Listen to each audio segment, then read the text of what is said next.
Does the Huaxia region already know about the black hole? I wonder how much they know, and if they're aware of the existence of black light energy. I realized Wan Yiling was very sharp. Seeing the shift in my expression, she chuckled softly and leisurely told me there was no need to rush my answer.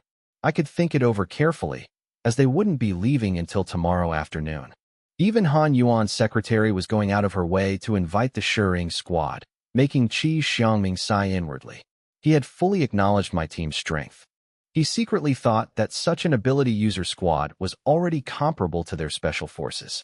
This was an incredibly high appraisal. As for comparing us to a large-scale army, he didn't think that far ahead. Because no matter how strong a special forces squad was, there was still a massive gap when facing a truly powerful army. In the apocalypse, the Jiangning safe zone possessed an entire brigade of tens of thousands of people, equipped with all sorts of terrifyingly powerful modern weapons. A mere ability user squad simply couldn't compare to the might of the military.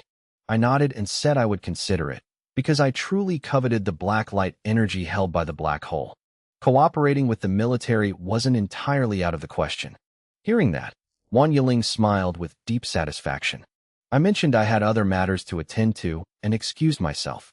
The trouble had been resolved, and the rest had nothing to do with me anymore, which made Lu Tianyu's face stiffen slightly. Because I wasn't wrong. The mess had indeed been cleaned up by my Shering squad. Without us, the special forces would have undoubtedly paid a much heavier price. A renowned special forces squad having to rely on an ability user team made Lu Tianyu incredibly frustrated. He had always firmly believed that no matter how strong ability users were, the military was the true power in the apocalypse. The minibus left the convoy and temporarily parked in a secluded spot. It was still in the middle of its upgrade process. After consecutively killing 2 mutated beasts controlled by the black hole, the amount of black light energy absorbed by the star seed had reached 20%. My eyes lit up, and I immediately ordered it to continue absorbing, wanting to see just how much it could take in. I activated the star seed, scanning the entire safe zone to pinpoint the locations of black light energy, and quickly found a clue. Aside from the coal plant and the auto repair shop, there was another mutated beast hiding in the residential area. As the military split up and rushed to various locations, my minibus suddenly appeared on the streets.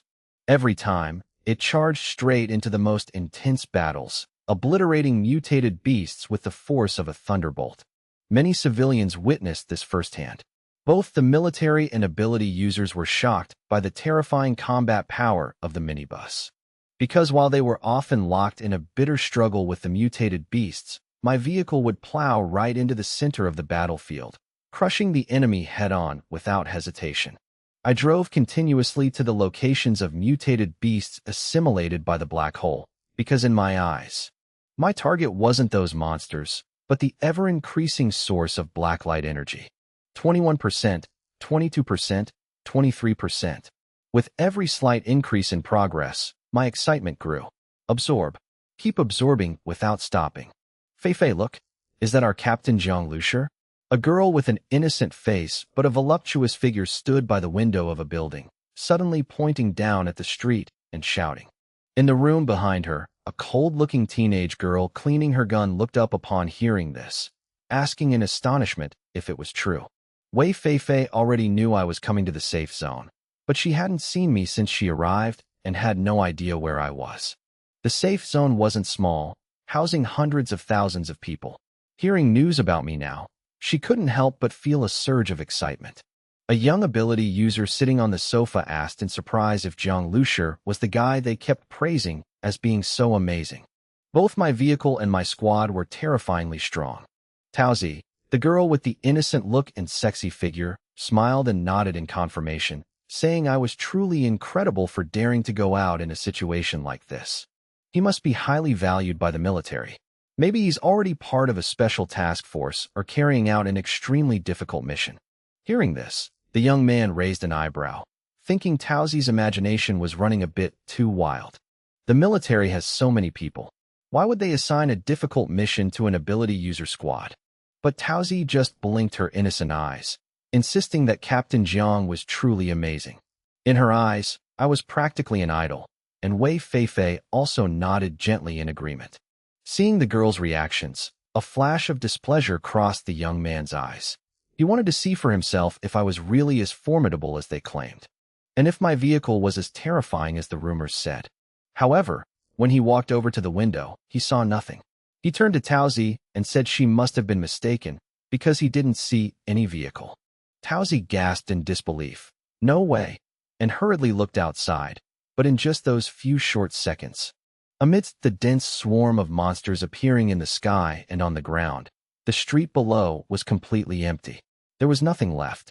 Wei Feifei also stepped up to the window, while Tauzi sighed in deep regret. She muttered that Captain Jiang had left too fast.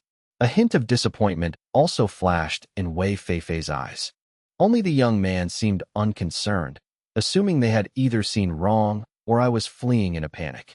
After all, daring to go out in this situation was no different from courting death. As for carrying out a difficult mission, that was just pure nonsense.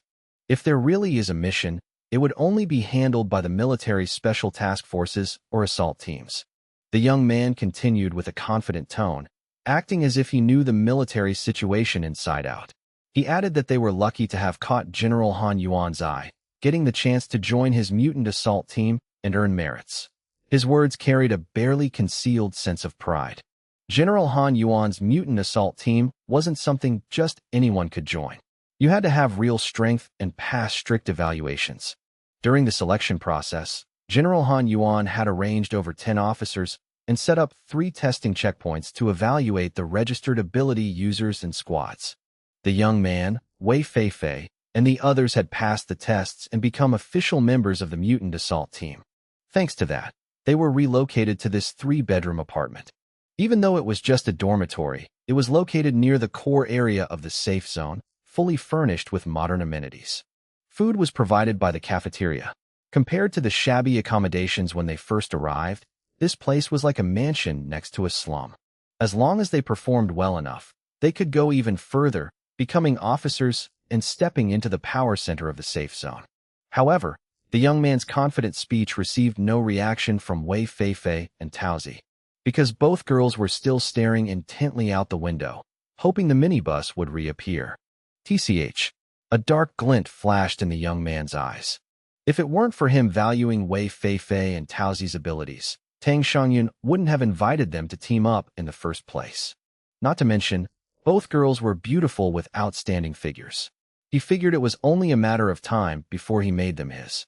Yet every time Jiang Lushi, was mentioned, the 2 girls showed obvious admiration and interest, which annoyed Tang Xiangyun to no end. He thought to himself, full of resentment, just wait until I become someone with real power in the military. Let's see if they still dare to ignore me then. Bam! Another mutated beast collapsed. The white exterior of the minibus was almost entirely dyed red.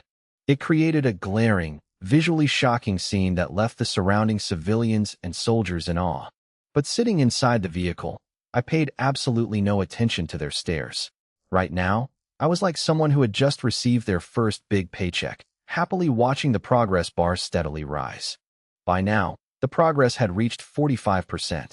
Aside from the first mutated snake, the assimilated mutated beasts that followed were much weaker, carrying far less blacklight energy. I had the Star Seed run a scan and discovered that all the assimilated mutated beasts in this area had been completely wiped out by me.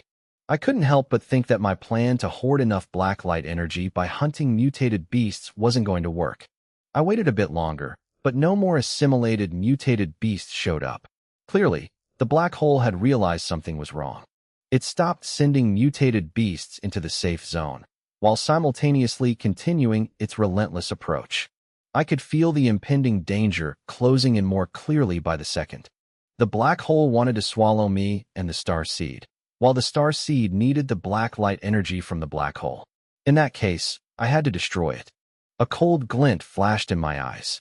The black hole was threatening the Star Seed, but with my personality, how could I ever back down from a threat? If I really wanted to run, I would have driven out of the safe zone the moment I sensed danger. With the minibus's speed, escaping wouldn't have been an issue at all. I chose to stay not just because Li Yusin's relatives were here, nor just for the hundreds of thousands of innocent civilians, but also because I wanted to understand the black hole better. Today it's a black hole, Tomorrow it could be a sick hole or a labor hole. Am I supposed to just keep running forever? You can hide for a while, but you can't hide for a lifetime. That's not my style. Ever since I obtained a star seed, this was the first time I had directly felt a threat to it. If I didn't figure this out and completely eliminate the danger, I wouldn't be able to rest easy. It would be like having a thorn constantly stuck in my back. You threaten me, so I'll swallow you whole and turn you into my nourishment. Once I do that, I won't have to fear you anymore. With that thought, I immediately made my decision and drove straight toward the command center. Battles within the safe zone were still ongoing, but with military support arriving from various areas, the situation had passed its worst phase. Under the heavy firepower of modern weapons, the mutated beasts were forced to retreat. Especially since the assimilated beasts had been wiped out one by one, their level of ferocity had noticeably dropped. Inside the command center building, a large number of ability users were gathered in the main hall. Incessant murmurs filled the air. Some were surprised by the sheer number of people, while others asked around if everyone had received the summons. As the pressure from the mutated beasts eased, the military had issued an order for them to assemble here. Everyone present was an ability user who had passed the evaluation and joined the mutant assault team. Tang Xiangyun adjusted his hair and puffed out his chest confidently, assuming a mission was about to be assigned to them. Behind him stood two other ability users, along with Wei Feifei and Taozi. Taozi stuck her tongue out and whispered that there were too many ability users here. Even if there was a mission, it might not be their turn. Besides, he had just said earlier that the military wouldn't assign important missions to ability users. In reality, there were over 300 people gathered here. It seemed like any ability user with decent strength had been called over. Seeing this, Taozi couldn't help but feel anxious. Because there were quite a few fierce-looking ability users around, while she looked weak and fragile, making her an easy target for bullying. On top of that, with her beautiful face and alluring figure, Taozi constantly found herself the center of many lingering stares, which made her extremely uncomfortable. Tang Xiangyun, on the other hand, wanted to use this opportunity to stand out from the crowd and earn merits. But even the naive Taozi knew full well that it wouldn't be easy. Tang Xiangyun laughed, his voice brimming with confidence, saying that they were no longer just a simple ability user squad, but a part of the military now. Naturally, things would be different. He then put on a profound look, telling Taozi that she still didn't fully understand his capabilities. He even half-jokingly asked how Taozi would reward him if he led the team to achieve outstanding results. That look startled Taozi.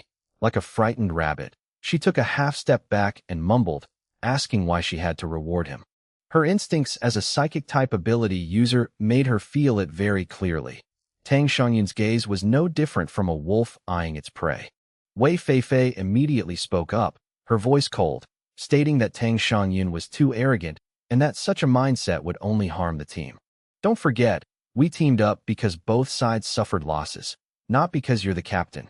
She added that if Captain Jiang Lushi of the Shi squad joined the mutant assault team, his strength would definitely be leagues above theirs.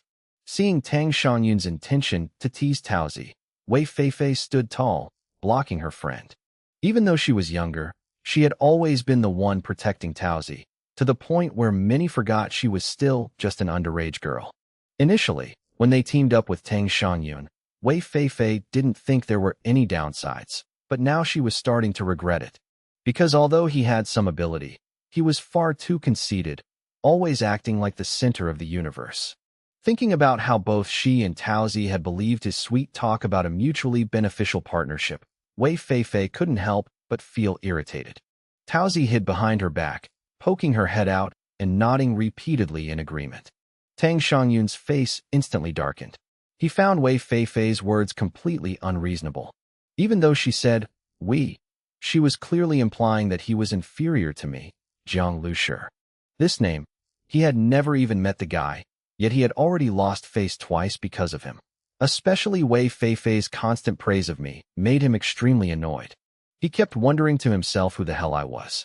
If I was really that amazing, why hadn't he ever heard of me before? The feeling of being compared to some unknown name made him angrier the more he thought about it, especially for someone as arrogant as Tang Xiangyun. Just then, Taozi suddenly looked toward the door and whispered that Instructor Chi had arrived.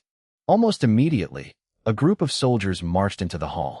Leading them was a tall military man with a powerful stride, his muscular physique stretching his uniform tight. With a cold, stern face, it was none other than Instructor Chi, who had served as the deputy supervisor during the ability user's evaluation. Someone spoke up, asking if this assembly was to assign missions. But Instructor Chi merely glanced at the crowd and barked at everyone to keep quiet, announcing that General Han was about to arrive. Hearing General Han Yuan's name, the entire hall instantly buzzed with excitement. Many of them had never met this major general representing the Huaxiao region. Not just because he was a general, but because Huaxiao was the very symbol of hope, especially for the survivors in the Jiangning safe zone, who had been isolated for so long. The chatter quickly died down, and the grand hall fell silent. Instructor Chi and the soldiers stepped aside, standing as silently as statues guarding the door. Tang Shangyan clenched his fists, instantly tossing all thoughts of me aside. Compared to a big shot like General Han Yuan, those trivial matters weren't even worth mentioning. Excitement surged in his heart. As long as he had the chance to get close to General Han, whether it was to secure his footing in the Jiangning safe zone or head straight for the Huaxiao region, his future would be wide open. When that time came, how could those two girls dare to disobey him? Right at that moment, an off-road vehicle pulled up in front of the command center gates. The guards immediately stood at attention and saluted. Stepping out of the vehicle was Han Yuan. Walking beside him were a man and a woman exuding powerful auras, along with Wang Yiling and Bai Jianyan. Han Yuan smiled and asked if everyone had been notified. A young soldier excitedly reported that everyone was present. This made him nod in satisfaction, praising the efficiency of their rapid assembly. Then, Han Yuan suddenly asked Wang Yiling about me, Jiang Lushi. She recounted in detail how I had slaughtered the assimilated mutated beasts, which made Han Yuan show a particular interest in me. General Han asked Bai Jianyan if, given enough materials, he could build a vehicle like that. Bai Jianyan shook his head almost without hesitation, stating bluntly that it was impossible. Building the pseudo-shockwave truck was already his proudest masterpiece. Before meeting me, Bai Jianyan had always confidently believed that his vehicle was top tier in the post-apocalyptic vehicle modification world. In the apocalypse, vehicle modification was an incredibly vital aspect for any squad, including the military. Its importance went without saying. If that weren't the case, Han Yuan wouldn't have paid so much attention to me and my minibus. In the Huaxiao region, Bai Jianyan's modification skills were already highly regarded. Han Yuan pressed further, asking if even Meng Hui and Mo Shiliang couldn't do it. Those two were the top modification experts in the safe zone, their skills even surpassing Bai Jianyan's. It was just that they were low-key, focusing solely on modifying combat vehicles for the military without showing off their personal works. Even Bai Jianyan admitted he wasn't as good as them. He thought for a moment before answering seriously that perhaps even those two couldn't pull it off. Han Yuan's expression instantly changed. The male bodyguard standing nearby couldn't help but take a deep breath, exclaiming in shock, "Is it really that incredible?" He had seen the combat vehicles modified by Meng Hui with his own eyes. Their combat power was absolutely terrifying. They were practically unstoppable, and that was already built on a very strong combat vehicle foundation. Yet the vehicle I modified was just a minibus. When people think of minibuses, they usually picture those old, rickety things ferrying passengers from the city to the suburbs. No one would ever view it as a weapon. In terms of performance, a minibus had almost no redeeming qualities. When talking about powerful vehicles, people only mentioned supercars or off-roaders. Rarely did anyone bring up a minibus, because its foundation was just too weak. No matter how advanced the modification skills were, it was hard to turn a run-down shack into a skyscraper. Therefore, the bodyguard's first reaction was pure skepticism. Bai Jianyan just smiled bitterly, saying that if he hadn't seen it with his own eyes, he wouldn't have believed it either. The male bodyguard shook his head, thinking Bai Jianyan had just been overwhelmed by that minibus. As Han Yuan's close bodyguard, Zhao Qinglong only respected those stronger than him, and that strength had to be witnessed firsthand. Han Yuan chuckled and raised a hand to stop the argument. No need to argue. You'll know a good horse or mule once you take it for a ride. We'll see for ourselves when the time comes. When asked what I had said, Wan Yiling replied that I told her I would consider it. Hearing that, the female bodyguard beside them immediately frowned, thinking it was outrageous that I dared to consider an invitation from a general. While in this safe zone, all other ability user squads had to obey the summons. Yet my Shering squad was the only one politely invited. Wan Yiling pushed up her glasses, stating that my squad wasn't from the safe zone. The female bodyguard coldly retorted, "So what? He's still a citizen of Huaxia. And as a citizen of Huaxia, obeying the orders of the military government is a given." Inviting me was a show of respect, yet I acted so arrogantly. It was just that they couldn't say these things to my face since it was Han Yuan's invitation. The female bodyguard suddenly changed the subject, bringing up Wan Yiling's younger sister, Wan Lan, who worked in logistics, and asked if she wasn't worried. Wan Yiling nodded indifferently, replying that she had her own job to do, and work was the most important thing. The female bodyguard added that many people had asked around, but they hadn't been able to find Wan Lan yet. Her eyes darted toward Wan Yiling with a probing look, not believing that she truly didn't care. In truth, this female bodyguard strongly disliked Wan Yiling. Ever since Han Yuan arrived in Jiangning, he had kept Wan Yiling by his side, making her feel threatened. The female bodyguard narrowed her eyes, saying she had heard a rumor that during the logistics department's retreat, my Shering squad had provided support.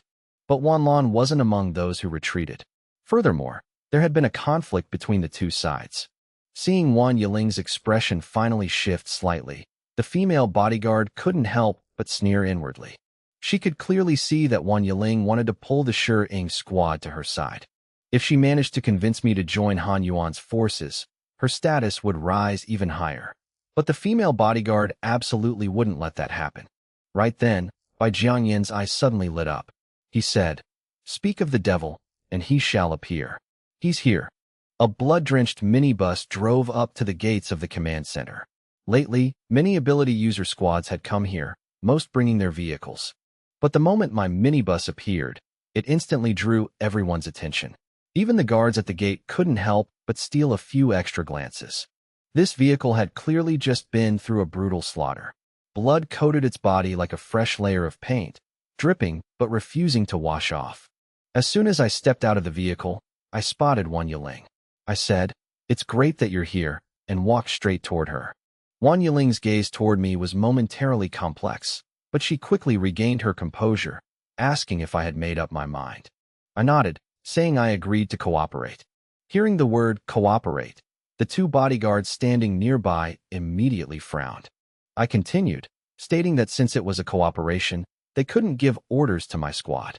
Everything had to be run by me first. At this point, Lu Tianlong finally couldn't hold back and spoke up, asking if I was joking. "We have to run things by you?" Lu Tianlong truly felt like he had just heard a very unfunny joke. Unable to hide his anger, he pointed out that the man standing in front of me was a general. I replied very calmly that since it was a cooperation, mutual respect was a given.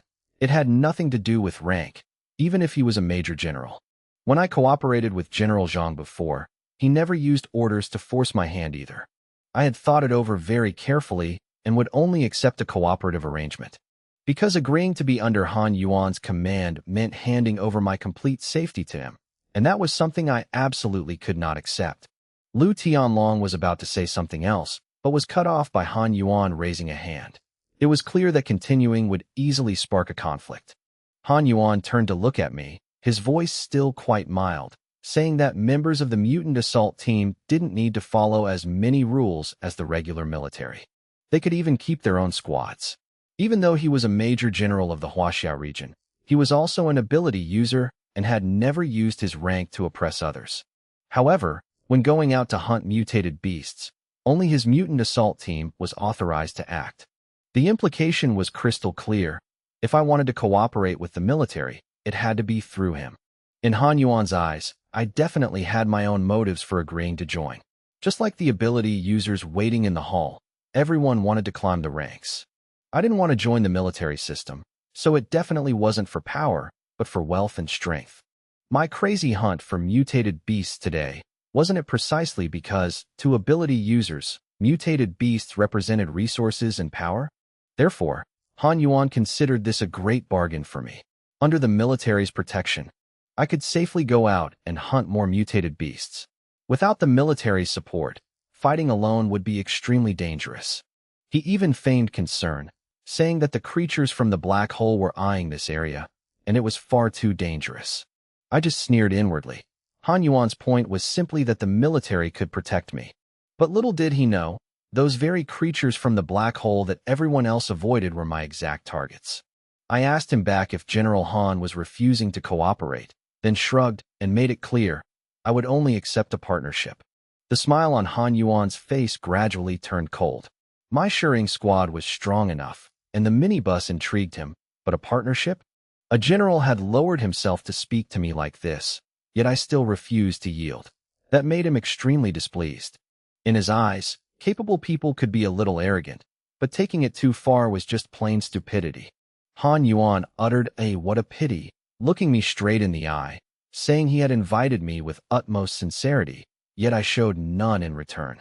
It's understandable for young people to be arrogant, but if everyone acted like you, what would become of the military's discipline? The female bodyguard beside him coldly chimed in. This time, Han Yuan didn't stop her. In his mind, with his status as a general, how could he possibly cooperate on equal footing with a young ability user like me? Every conversation in this world had a prerequisite, whether the other party was qualified or not.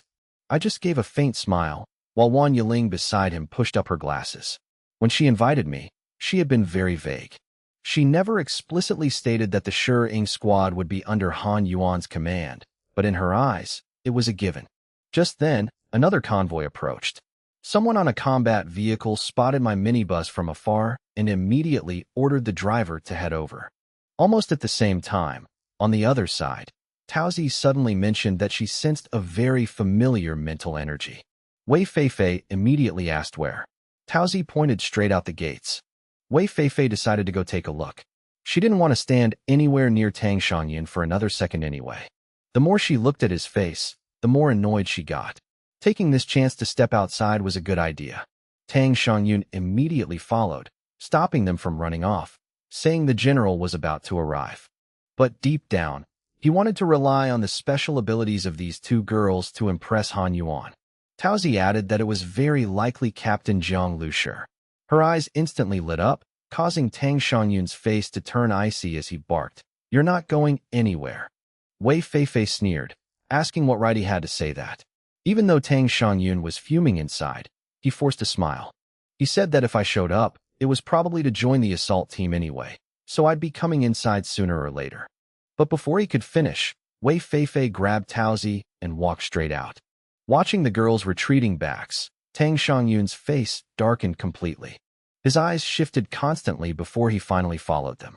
Because if these two really ended up following me, he would lose everything. Taozi giggled as they walked, asking Wei Feifei why she didn't just confess her feelings if she cared about me so much.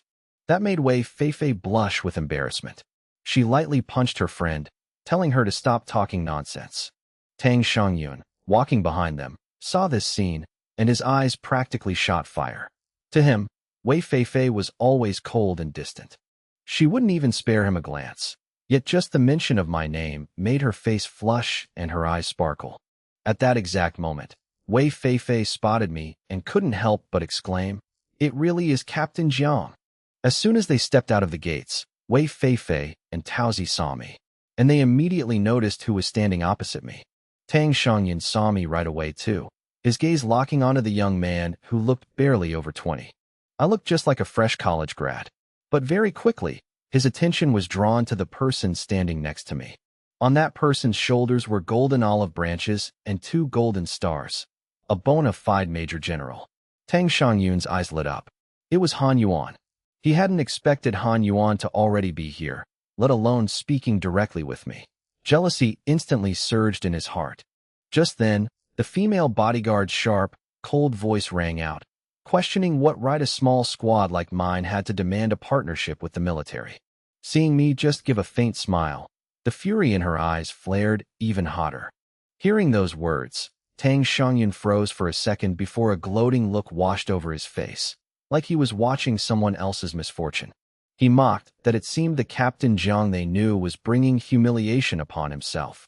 In his mind, daring to talk about a partnership with a major general from the Huaxia region meant that even if I was allowed to join the assault team, I would already be on Han Yuan's blacklist, and from then on, I'd no longer be a threat to him. Taozi's face went from joyful to anxious as she softly called my name. I shook my head, looking coldly at the female bodyguard, and stated that whether I was qualified or not wasn't up to her to decide. I had the star seed, which could absorb creatures from the black hole, while the people here didn't even know how to thoroughly deal with that thing yet. Even if they could destroy it, who knew how much ammunition and how many lives it would cost? Therefore, I didn't think my request for a partnership was unreasonable at all. To me, it was a given. It was just that the people in front of me had no idea what cards I held in my hand. Tang Xiangyun continued his snide remarks, saying I was young and impulsive, not knowing my place and daring to offend Major General Han. I would definitely end up miserable later. With just one word from Han Yuan, I could be kicked out of the safe zone. Wei Feifei immediately glared at him, asking what the hell he was talking about, but Tang Xiangyun just grinned, thinking he hadn't said anything wrong. Right at that moment, a military vehicle drove up and stopped. A soldier jumped out. Tang Xiangyun's eyes flashed when he recognized him as Luo Qiuxing, the captain of the guard and assistant to General Zhang Tianyu. When he arrived in Jiangning, the first thing Tang Xiangyun did was study the big shots here, the people who held the power to protect the safe zone like a wall of steel. General Zhang Tianyu used to be stationed in Zhonghai. He only moved to Jiangning after the Zhonghai safe zone was destroyed. Although his status wasn't as high as the local generals, he was still a figure not to be underestimated. Of course, Tang Xiangyun didn't dare dream of cozying up to him right away. His goal was clear: Han Yuan first. Then, step by step, he would approach the higher echelons of the military. Just getting a little bit of power would be enough to reap the benefits. Luo Qiuxing walked over, saluted Han Yuan in standard military fashion, and then turned to me.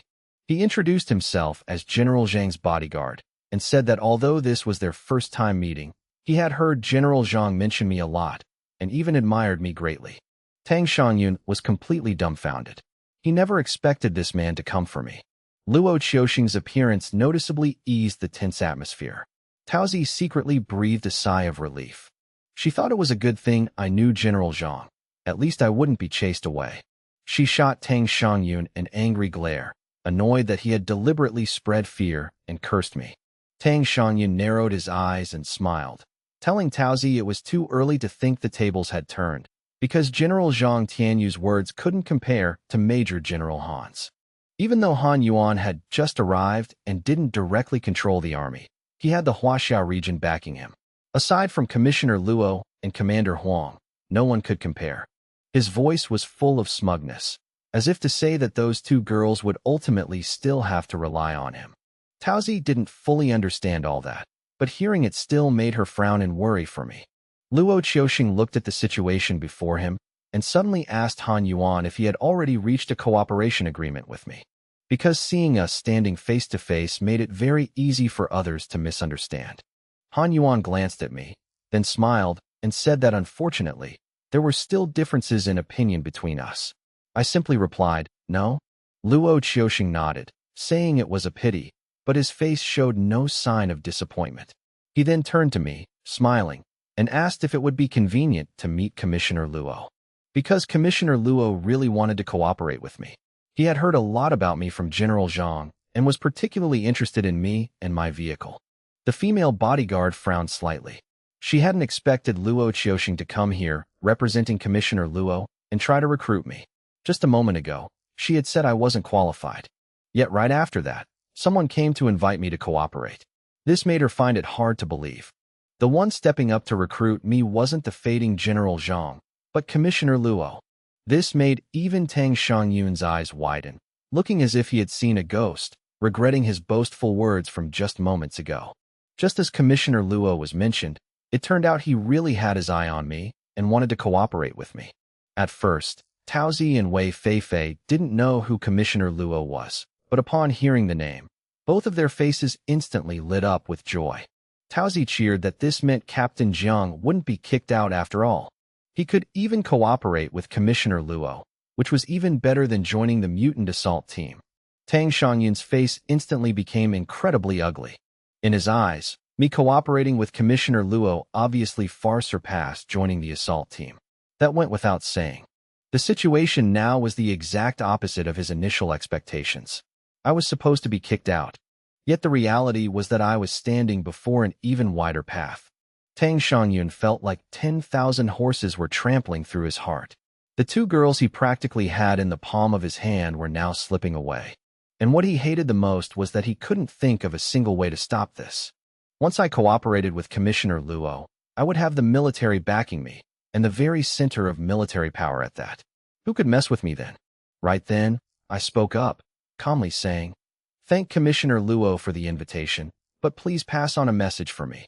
I have no intention of cooperating." The attitude of Han Yuan and the people around him made me realize that there was no need for me to cooperate with them. If I forced a partnership, even if it seemed beneficial in the short term, my needs and the military's would inevitably clash when facing the creatures from the black hole. Luo Qiuxing was stunned, clearly not expecting to be rejected. The female bodyguard standing nearby was also dumbfounded. Even Han Yuan, who had maintained a calm demeanor from the start, couldn't hide a hint of surprise. Tang Xiangyun was initially dead silent, but very quickly his expression shifted to a mix of disbelief and joy, as if he had just witnessed a dramatic plot twist. All sorts of thoughts raced through his mind, thinking I was an idiot for trying to save face and daring to reject even Commissioner Luo. This time, I had truly cut off my own lifeline in the Jiangning safe zone. But I continued, saying that I planned to go on my own. Whispers immediately broke out all around. It seemed everyone thought they had misheard. It was so dangerous outside. I wasn't cooperating with the military, yet I wanted to go out on my own. Even Han Yuan had refused to cooperate with me because he believed that without the military, my squad simply couldn't survive. But my mind was made up, and I had nothing more to say to these people. Before leaving, I just exchanged a few more words with Luo Qiuxing, then turned and walked away. Luo Qiuxing stood there, watching my minibus drive away, the shock still lingering in his eyes. He turned to look at Han Yuan, seemingly wanting to know what this major general was thinking. Zhao Qinglong coldly remarked that I was just bluffing, and they should just wait and see if I could make it back alive. Han Yuan casually replied that my vehicle was indeed not bad, but compared to the military's heavy weaponry, it was nothing. Luo Qiuxing sighed inwardly, based on my performance and General Zhang Tianyu's assessment. He didn't believe I was just talking big. It was just that with the current level of danger outside, even the Jiangning safe zone was teetering on the edge of life and death, so my squad, with just a single minibus, would have a very hard time holding out. Perhaps, he thought, I only intended to hunt a few mutated beasts and steer clear of the black hole. That way, there was still a chance of staying safe. Taozi and Wei Feifei ultimately didn't get the chance to say goodbye to me. While I was standing with the military personnel, they couldn't get close, and once the conversation ended, I left immediately. Tang Xiangyun sneered, saying that me going out on my own was no different from a stubborn fool digging his own grave. But Wei Feifei didn't even bother to glance at him, bluntly pulling Taozi away. Tang Xiangyun kept smiling, saying that once he completed the mission and brought back glory, they would change their tune. In his mind, he no longer considered me a threat, because as far as he was concerned, I had cut off my own path. As soon as I got on the vehicle, Li Yusin anxiously asked if I really wasn't going to cooperate with the military. Because through Ren Shiyu's mental perception, everyone already knew the contents of my conversation with Han Yuan. I nodded in confirmation. Jiang Zhuiying angrily said that with Han Yuan's attitude, even if we cooperated, they would just find ways to restrict us. So not cooperating was fine. She was even so furious, she almost jumped out of the vehicle to curse them out, demanding absolute command in a life-or-death moment. So what if he was a major general representing Huaxia? I said that Commissioner Luo's attitude really wasn't bad, but my target was the black hole, so cooperating with them was meaningless anyway. Ren Xiu quietly looked into the distance, her mind seemingly reaching beyond her line of sight. Even as a psychic-type ability user, she didn't dare scan the black hole, because every time she did, it felt like her mind was being swallowed whole. What exactly the black hole was, she couldn't fully comprehend. But if I had made my decision, she would silently support me to the end, no matter how dangerous it was. I calmly stated that we would be setting off soon, my hand gripping the handrail inside the vehicle, feeling the coldness of the metal. On the Starseed's control panel, the minibus's upgrade process was still ongoing. Han Yuan only thought this vehicle was pretty good, but he had no idea that this minibus was about to evolve. The mutated beast's attack on the Jiangning safe zone also quickly came to an end. Their initial goal was to provide cover for the creatures assimilated by the black hole, allowing them to silently infiltrate the safe zone. But they never expected that I would track down and absorb every single one of those creatures. Once the mutated beasts inside the safe zone were completely wiped out by the military, no more appeared. However, the massive black shadow hanging in the sky above Jiangning continued to grow, inching closer to the safe zone bit by bit. Like a colossal mountain pressing down on everyone's heads, it made everyone feel suffocated and weighed down. In this perilous situation, all of Jiangning entered a state of urgent combat readiness. Compared to the crisis at hand, my Shering squad refusing to cooperate with Major General Han Yuan was nothing more than a passing breeze. It barely attracted anyone's attention. Only those directly involved truly cared. Wang Yiling, however, kept the matter of Wan Lan, her cousin, firmly in mind. After investigating, she quickly grasped the entire situation. Even though she didn't usually care much about Wan Lan, she was still family after all, so a cold glint of hatred flashed in Wang Yiling's eyes. I had no obligation to save Wan Lan, but Wang Yiling didn't care about that at all. If Jiang Lushir had agreed to join the mutant assault team back then, I would have had countless ways to make him die a slow death within the military. But now, it's a bit more troublesome, Wang Yiling calculated silently. She was a very smart woman. From the moment Han Yuan and the others set foot in Jiangning, she had quickly created opportunities for herself and won Han Yuan's trust. In reality, she was just a weak ability user with no backing and no foundation.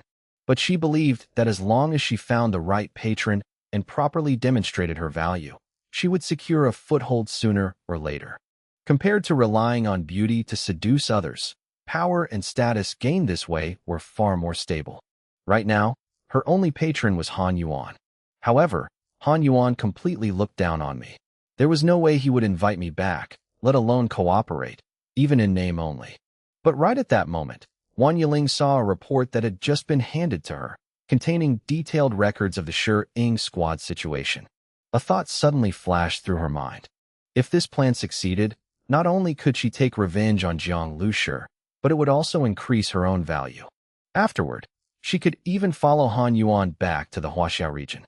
She had heard that it was the region where the nation's forces were best preserved after the apocalypse, and a gathering place for countless experts.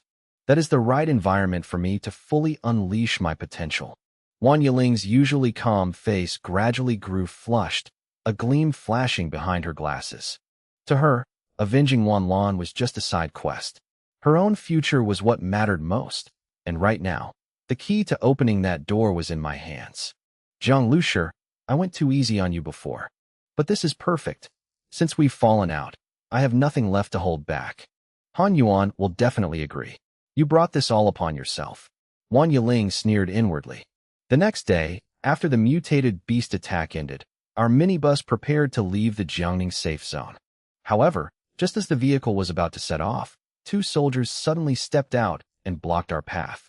Sorry, you are not allowed to drive out of the Jiangning safe zone. These two weren't gate guards. They had been transferred from elsewhere, clearly waiting specifically for my Shering squad. What do you mean?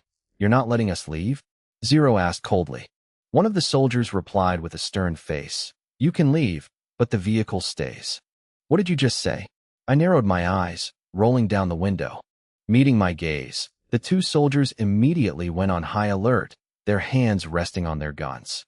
This is an order from our superiors. At a time like this, everyone must contribute for the sake of the tens of thousands of people in the Jiangning safe zone. As citizens of Huaxia, you should obey commands. Your vehicle is being requisitioned. Not just yours, but others' vehicles as well. Get out of the vehicle and hand it over immediately, the other soldier added coldly. Whose order? I asked with a faint smile. You don't need to know, the soldier replied decisively. I gave him a look and, without turning my head, called out, Rin Shiyu. Yes. A cold female voice rang out from inside the vehicle. The two soldiers immediately sensed something was wrong. Just as they raised their guns, their eyes became dull and vacant. Whose order sent you here? I asked. Secretary Wan relayed General Han's order. One of the soldiers answered blankly. My eyes darkened. Order them to open the gates. The soldier immediately turned and relayed the order to the gate guards. As he walked toward the gates, I fully started the minibus, my foot resting on the gas pedal.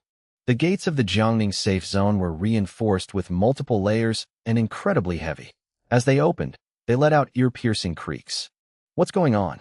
Wang Yiling, sitting in an off-road vehicle not far away, instantly changed her expression. She had been waiting to see me forced out of the vehicle, because as long as I disobeyed orders or showed any sign of resistance, she would immediately use the excuse of insubordination to eliminate me. Right now, Han Yuan had the mutant assault team in his grasp. He was no longer the commander without troops he was before arriving in Jiangning. At the previous meeting, hearing that Han Yuan wanted to act as the vanguard to destroy the black hole outside the safe zone, the generals had agreed to hand over command of the ability users to him, completely unaware that they had inadvertently handed over a portion of real power. But why was the soldier opening the gates for me? An image suddenly flashed in Wang Yiling's mind. The bizarre death of Zhang Haojing in the hospital, along with the fact that there had been an unknown psychic-type ability user in the next room at the time. That's right. There's a psychic-type ability user in his squad. Wang Yiling realized it just in time. Her voice over the walkie-talkie grew frantic, ordering Squad 1 and Squad 2 to provide immediate backup, while simultaneously commanding the gates to be closed. As long as I was still inside the safe zone, they could completely trap me like a rat in a cage. The reason they hadn't stormed my residence directly was that Han Yuan was still wary of General Zhang, and that place was too close to the command center. But if they blocked me right at the gates, even General Zhang would have a hard time saving me in time. I looked through the windshield, faintly hearing what sounded like Wang Yiling's cold laughter in my head. Zhang Lushi, you can't escape. The gates had only opened partially when the guard grabbed his walkie-talkie and said something, his eyes darting quickly toward the minibus.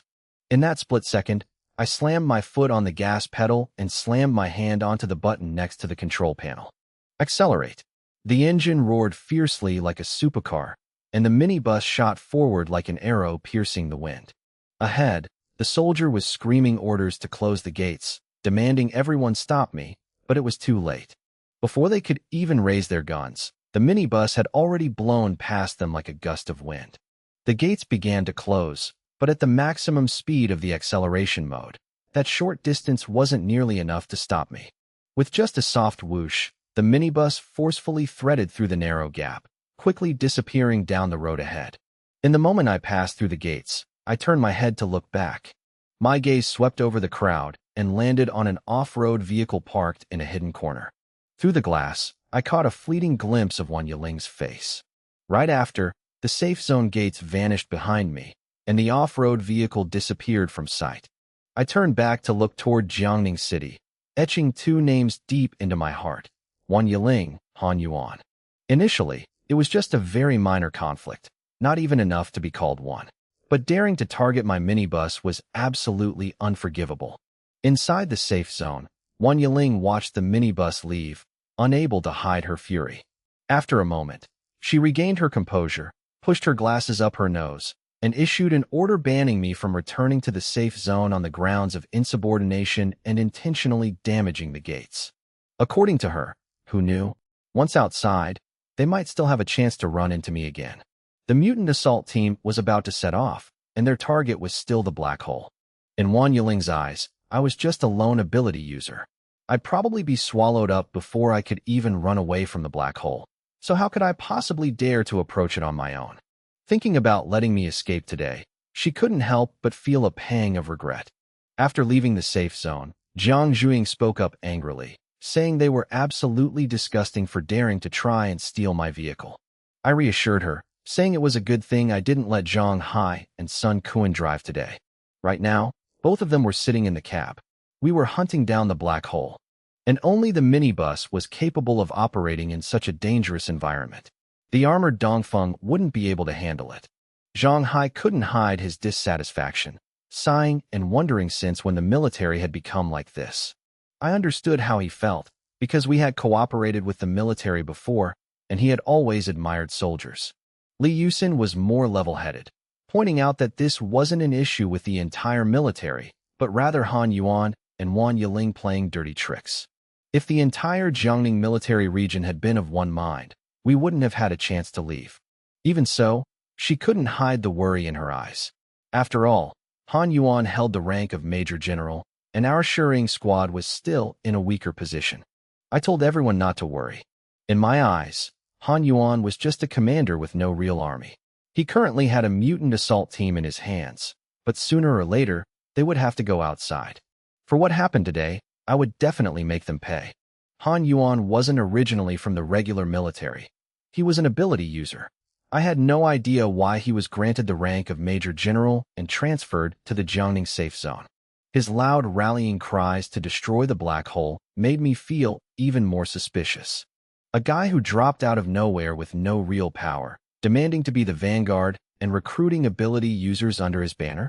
Leading such a motley crew, did he really want to sacrifice himself for some grand ideal? Before, I might have believed it, but after today's incident, there was no way. No matter who he was or what schemes he had, daring to target my minibus meant this matter couldn't be overlooked. Ever since leaving the Jiangning safe zone, the threat from the black hole sensed by the star seed had become increasingly clear, with notifications ringing out constantly. Yet I didn't move away.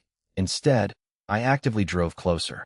The star seed had absorbed 45% of the black light energy, and the minibus's evolution process had reached 36%. Both were silently waiting for their final metamorphosis, and it would all take place in this dangerous city. After I left, the mutant assault team and other military units began to assemble. On the city walls, many people stood looking toward the massive black shadow still looming among the high-rises of Jiangning City, slowly but steadily advancing toward the safe zone. If it truly closed in, the entire safe zone and its tens of thousands of people would be swallowed whole. This final sanctuary in the apocalypse would collapse. Who knew how many people were silently praying at that moment, hoping the military could destroy the black hole? But recently, no good news had come back. Only continuous reports of scout teams and small units sacrificing their lives outside.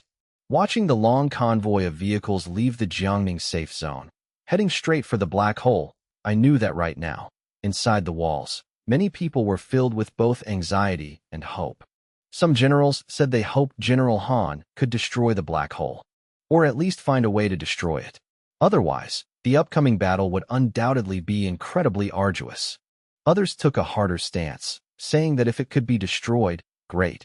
If not, they would just do what they always did. Treat the black hole as just another threat and bomb it into oblivion. I heard Commissioner Luo was the one who said that, his tone majestic and brimming with confidence. General Zhang also stood on the wall, his quiet gaze following the convoy as it gradually disappeared from sight, especially the combat vehicles leading the charge. Those who agreed to let Han Yuan command the mutant assault team didn't just do it out of trust, but also because they felt he might understand the black hole better than anyone else. Since Han Yuan was the one who proactively proposed destroying the black hole, they simply took the opportunity to hand him this heavy responsibility. Then, General Zhang suddenly changed the subject, mentioning that not only the Huaxiao region, but many newly established safe zones were developing very rapidly. From Huaxia, generals were being dispatched one after another to other safe zones to assist in their construction. Once formed, those places developed at an astonishing pace. Huaxiao was gradually becoming the center, and the government was step by step being restored under a new form.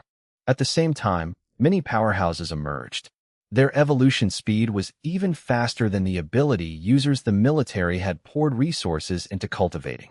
The people the military heavily invested in, like the war godly Inxiang of the Heiyuan military region or Commissioner Luo of the Jiangning safe zone, were currently only at the level of Tier 2 ability users, and even the stronger powerhouses had yet to break past that limit. However, in those new regions, individuals surpassing Tier two had already begun to appear. As for what level the strongest powerhouse in Huaxiao had reached, no one dared to imagine. It wasn't just humans. Technology in those regions was also advancing rapidly, a prime example being by Jiangyan's pseudo-shockwave truck. Rumor had it that Commander Huang once laughed and said that as long as they survived this disaster, the Jiangning safe zone would also develop vigorously, and even reclaiming the entire Jiangnan region wouldn't be impossible. Despite facing a terrifying threat, he remained brimming with confidence. General Zhang looked at Commander Huang, suddenly feeling that he had grown stronger in just a few short days. Even though General Zhang himself wasn't an ability user and couldn't say for sure if it was just an illusion. Speaking strictly of modification technology, General Zhang had once bluntly stated that my minibus was vastly superior. He already knew about me refusing to cooperate with Commissioner Luo and leaving the Jiangning safe zone. The reason he had repeatedly extended an olive branch to me was precisely because he highly valued my vehicle modification skills. It was a pity that people like Han Yuan, coming from Huaxia, only showed fleeting interest and didn't truly appreciate its long-term value. In the future, no matter how strong an individual's combat power became, the evolution speed of zombies and mutated beasts was clear for all to see. To fight for resources against those increasingly dangerous creatures, one couldn't rely on bare hands alone. Furthermore, General Zhang saw the potential of a new apocalyptic energy in my minibus, a new concept that was gradually spreading across radio channels. Currently, humanity primarily harnessed this energy through evolutionary crystals, while its application in technology was still in its infancy. General Zhang shook his head regretfully, saying that although he valued me highly, he was too caught up in the black hole issue to pay more attention to me. He only had time to introduce me to Commissioner Luo, but ultimately, he was a step too late, allowing Han Yuan to push me away. Fortunately, things between us had only stopped at a refusal to cooperate, not an actual conflict. When I returned, he would still have a chance to continue negotiations. Commander Huang, however, didn't think so. He felt General Zhang didn't need to care so much about a single survivor. Once the new regions were established and resources gathered, vehicle modification skills wouldn't be a big deal anymore. General Zhang just sighed and didn't reply. In the previous meeting, it was Commander Huang who steered the conversation to make Han Yuan the vanguard. Initially, General Zhang didn't pay much mind to it. But gradually, he realized that Commander Huang and Han Yuan were secretly working together. Even so, this wasn't the time to overthink things. What he cared about most right now was still the black hole. Because if it wasn't destroyed, the Jiangning safe zone would cease to exist, and all future plans would become meaningless. As for me, even though I had entered Jiangning City, in General Zhang's eyes, I was at most just hunting mutated beasts. He absolutely didn't think I had any connection to the black hole. Under everyone's watchful and expectant eyes, the mutant assault team and the military continued their advance toward the black hole. Those ability users and soldiers were the final hope of the Jiangning safe zone. In Jiangning City, a place that was once a bustling metropolis, only ruins remained after the apocalypse. I drove through streets that were terrifyingly quiet. On both sides were pitch-black buildings like bottomless pits, and abandoned cars covered in thick dust. Occasionally, zombies would suddenly leap out from dark corners, their eerie red eyes flickering in the night.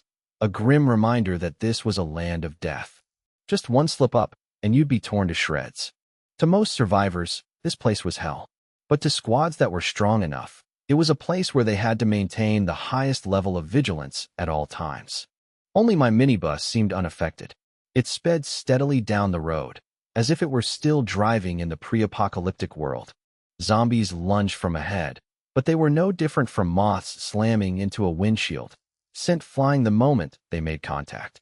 The ones on the sides of the road barely had time to roar in anger before the vehicle zoomed past, leaving them in the dust. Inside the vehicle, a famous pre-apocalyptic song was playing.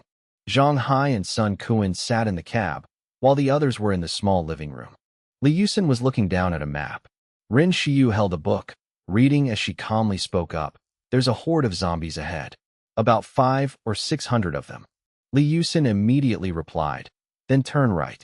With her current mental strength, Rin Xiyu could scan a certain radius, while simultaneously doing other things. Her ash-gray eyes sparkled like a galaxy suspended in the night sky. Even the pages of the book in her hands turned automatically without her touching them. I vaguely sensed that Rin Xiu had stepped into a new realm. She was just missing an opportunity to break through. The evolution of psychic-type ability users was inherently extremely difficult, not because they lacked power, but because of the mental control required. No matter how vast one's mental energy was, if they didn't know how to wield it, it was useless. Unlike muscles that could be unleashed through punches or kicks, mental strength demanded absolute focus and control. Cold, quiet, and somewhat arrogant people like Rin Xiu were truly suited for this path. Zero stepped down from the control room, saying that we would reach the black hole in about half a day. Right now, she looked like a top-tier assassin hiding in the shadows, her gaze icy cold. Her lithe figure was as sharp as a blade.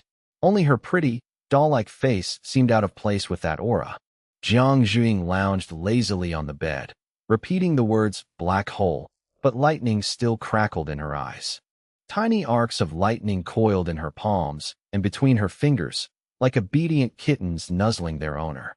On the outside, she looked like a normal, energetic teenage girl, but I knew full well that a terrifyingly violent power was hidden within that body. I gave a soft grunt of acknowledgement, simultaneously sensing vaguely that the black hole had also discovered me and knew I was approaching. What exactly was the black hole? Why did it suddenly appear? I had absolutely no idea. It knew about the star seed, but I knew nothing about it. Regardless, the black hole had threatened the star seed, and I needed the massive amount of black light energy it possessed. Thinking of this, a look of sheer determination flashed in my eyes.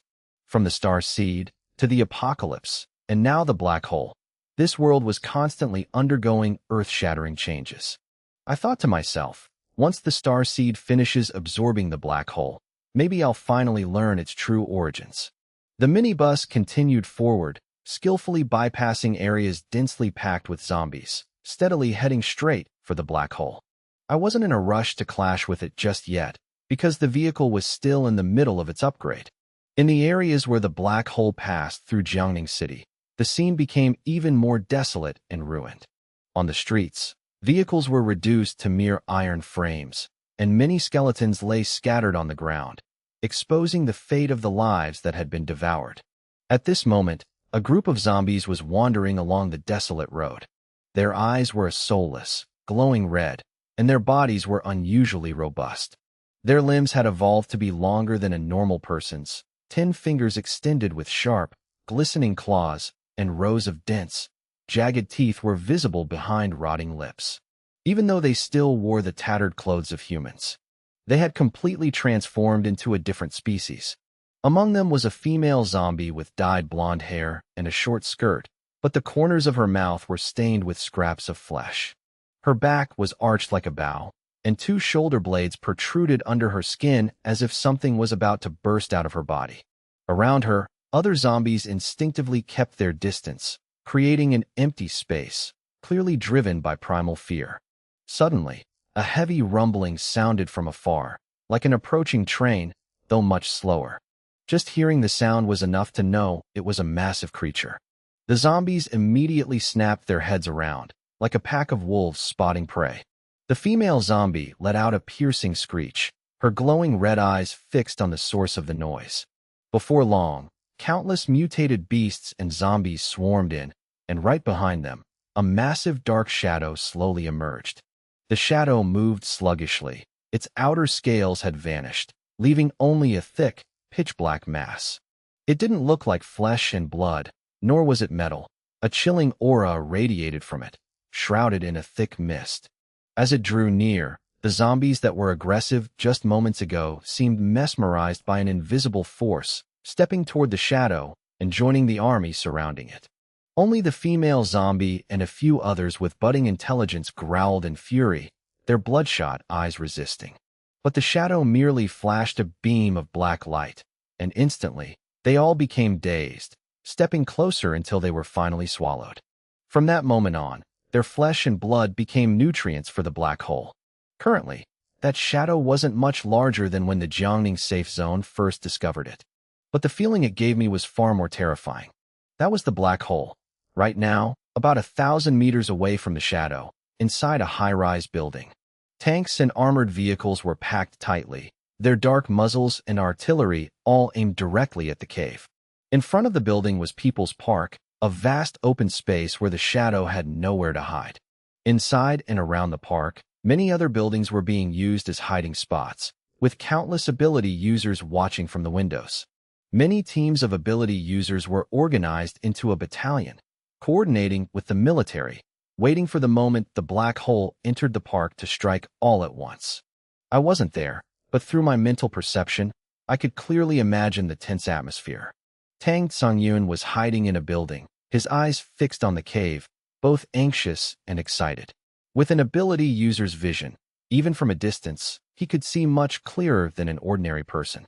He believed that bullets were useless against the black hole, and getting close would cause mental interference. That's why this time, they deployed mental-type ability users to close in. With many people working together, even an elephant can be killed by ants. In his team, there was a crucial mental-type ability user.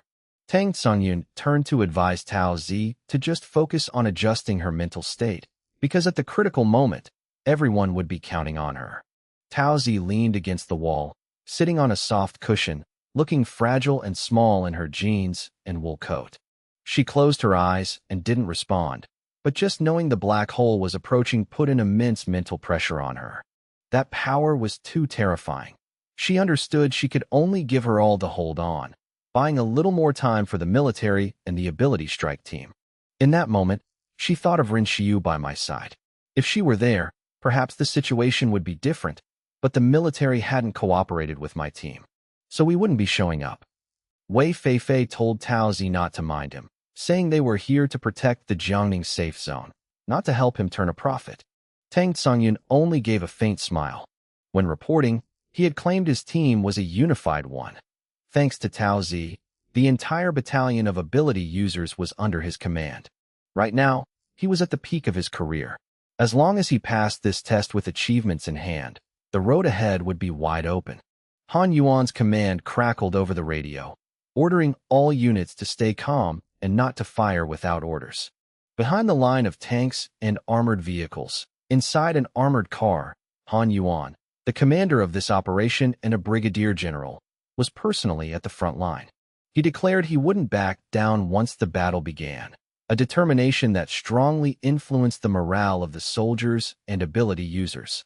Not just people like Tang Songyun, but even Tao Zi and Wei Feifei understood clearly. If the Jiangning safe zone was gone, they would have nowhere else to go. The resolve to protect their home was at an all-time high. Beside them, the assault truck belonging to Bai Jiayan was also quietly parked. Han Yuan held his binoculars, observing the black hole from such a close distance for the first time. A flicker of apprehension crossed his eyes, but it was immediately followed by undisguised desire and greed. As the black hole drew closer, the air grew more tense, like the storm before landfall. At the same time, on the other side of People's Park, my bus was quietly parked by the road, surrounded by quite a few eliminated undead. Zhang Hai and Xia Pai crouched on the roof of the vehicle, rifles ready as they kept watch. They realized that normally, these bodies would have swarmed with zombies. This proved the dark hole truly had the power to control the undead and mutated beasts. Just a glimpse of that black shadow in the distance made their hearts race. Inside the vehicle, the rest of US didn't need our eyes to know the dark hole's general location. Rin Xiu, with her level 2 psychic abilities, had already locked onto it from afar without alerting it, sharing the feed with us.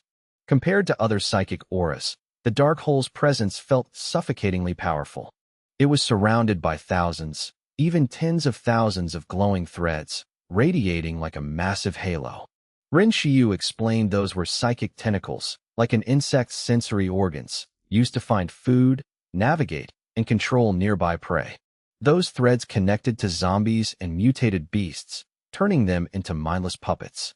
Furthermore, some of the stronger mutated beasts and zombies emitted intense psychic fluctuations themselves. Psychic tentacles sprouted from their bodies too, further connecting and controlling other creatures. Even just sensing it psychically was enough to send shivers down one's spine. Those things are assimilated mutants, like clones created by the dark hole, I thought to myself. Zero stared outside, eyes sparkling, wondering if the Special Ability Task Force could actually stop it. Ren Shiyu's psychic power was so immense that none of the military psychic users even noticed her presence.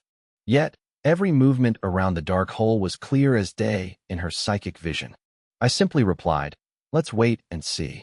There were too many mutated beasts and zombies surrounding the hole. Even the bus couldn't break through. We had to be patient. The distance kept closing. 1,000 meters, 800 meters. The dark hole was drawing closer to People's Park. As it emerged from the edge of the park, its massive form was finally clear of the surrounding buildings. Boom! A deafening explosion erupted. Black smoke and flames burst right in front of the dark hole. A building collapsed instantly, and nearly half of the zombies and mutated beasts scouting ahead were wiped out. Immediately after, a series of explosions thundered from both the front and rear. Han Yuan waved his hand, ordering them to open fire. In an instant, the front line spat out endless sparks. A hail of bullets and tank shells roared toward the dark hole like a storm. The relentless explosions shook the earth. Windows shattered in nearby buildings, and chandeliers came crashing down. Structures near the dark hole were ground to dust, the entire area engulfed in rolling black smoke and raging fires. With that level of firepower, even a level 2 mutated beast would be reduced to ash. Soldiers and ability users held their breath, staring at the battlefield. Someone couldn't help but shout, "We definitely got it." Tang Songyun cheered excitedly, praising the power of modern weaponry, the very strength that allowed humanity to build safe zones. Everyone knew level 2 zombies and mutated beasts had tough bodies and lightning-fast reflexes. Personal weapons could hardly kill them, but they stood no chance against concentrated artillery fire. However, the cost of such an attack was a staggering amount of ammunition. The military couldn't sustain this for every battle. But right now, those worries were pushed aside. Every eye was fixed on the smoke-filled zone. Was the dark hole finally destroyed? As the smoke cleared, the scene was revealed. First, countless mangled corpses of zombies and mutated beasts scattered everywhere. Then, piles of black matter appeared. Not just one, but 2, 3, and then many more. A soldier cheered, thinking the dark hole had been blown to bits. The ability users saw it sooner. They spotted black fragments scattered across the ruins. Wei Feifei jumped up, shocked yet thrilled. Tao Zi was so happy she covered her mouth in disbelief. Almost everyone cheered. No one expected the dark hole to be dealt with so easily. Only I stood inside the bus, looking out the window, my heart sinking. It's not that simple. The spirit seed was still transmitting an intense sense of threat, along with a sudden, violent hunger, like a predator smelling the blood of a worthy rival. Inside the command vehicle, Han Yuan shook his head, seemingly unconvinced the dark hole could vanish so easily. The military's previous weapons weren't exactly weak, so how could it be completely destroyed now? Suddenly, all sound vanished, as if smothered by an invisible hand. Before everyone's horrified eyes, the scattered black fragments began to expand slowly, absorbing nearby corpses and merging back together. The massive dark hole reappeared, showing no signs of injury, and continued its slow crawl forward. The process wasn't fast, but it sent a chill down everyone's spine, like a hand tightening around their throats. Even bombs couldn't kill it? Everyone's reality was completely shattered. Even my eyes widened in surprise.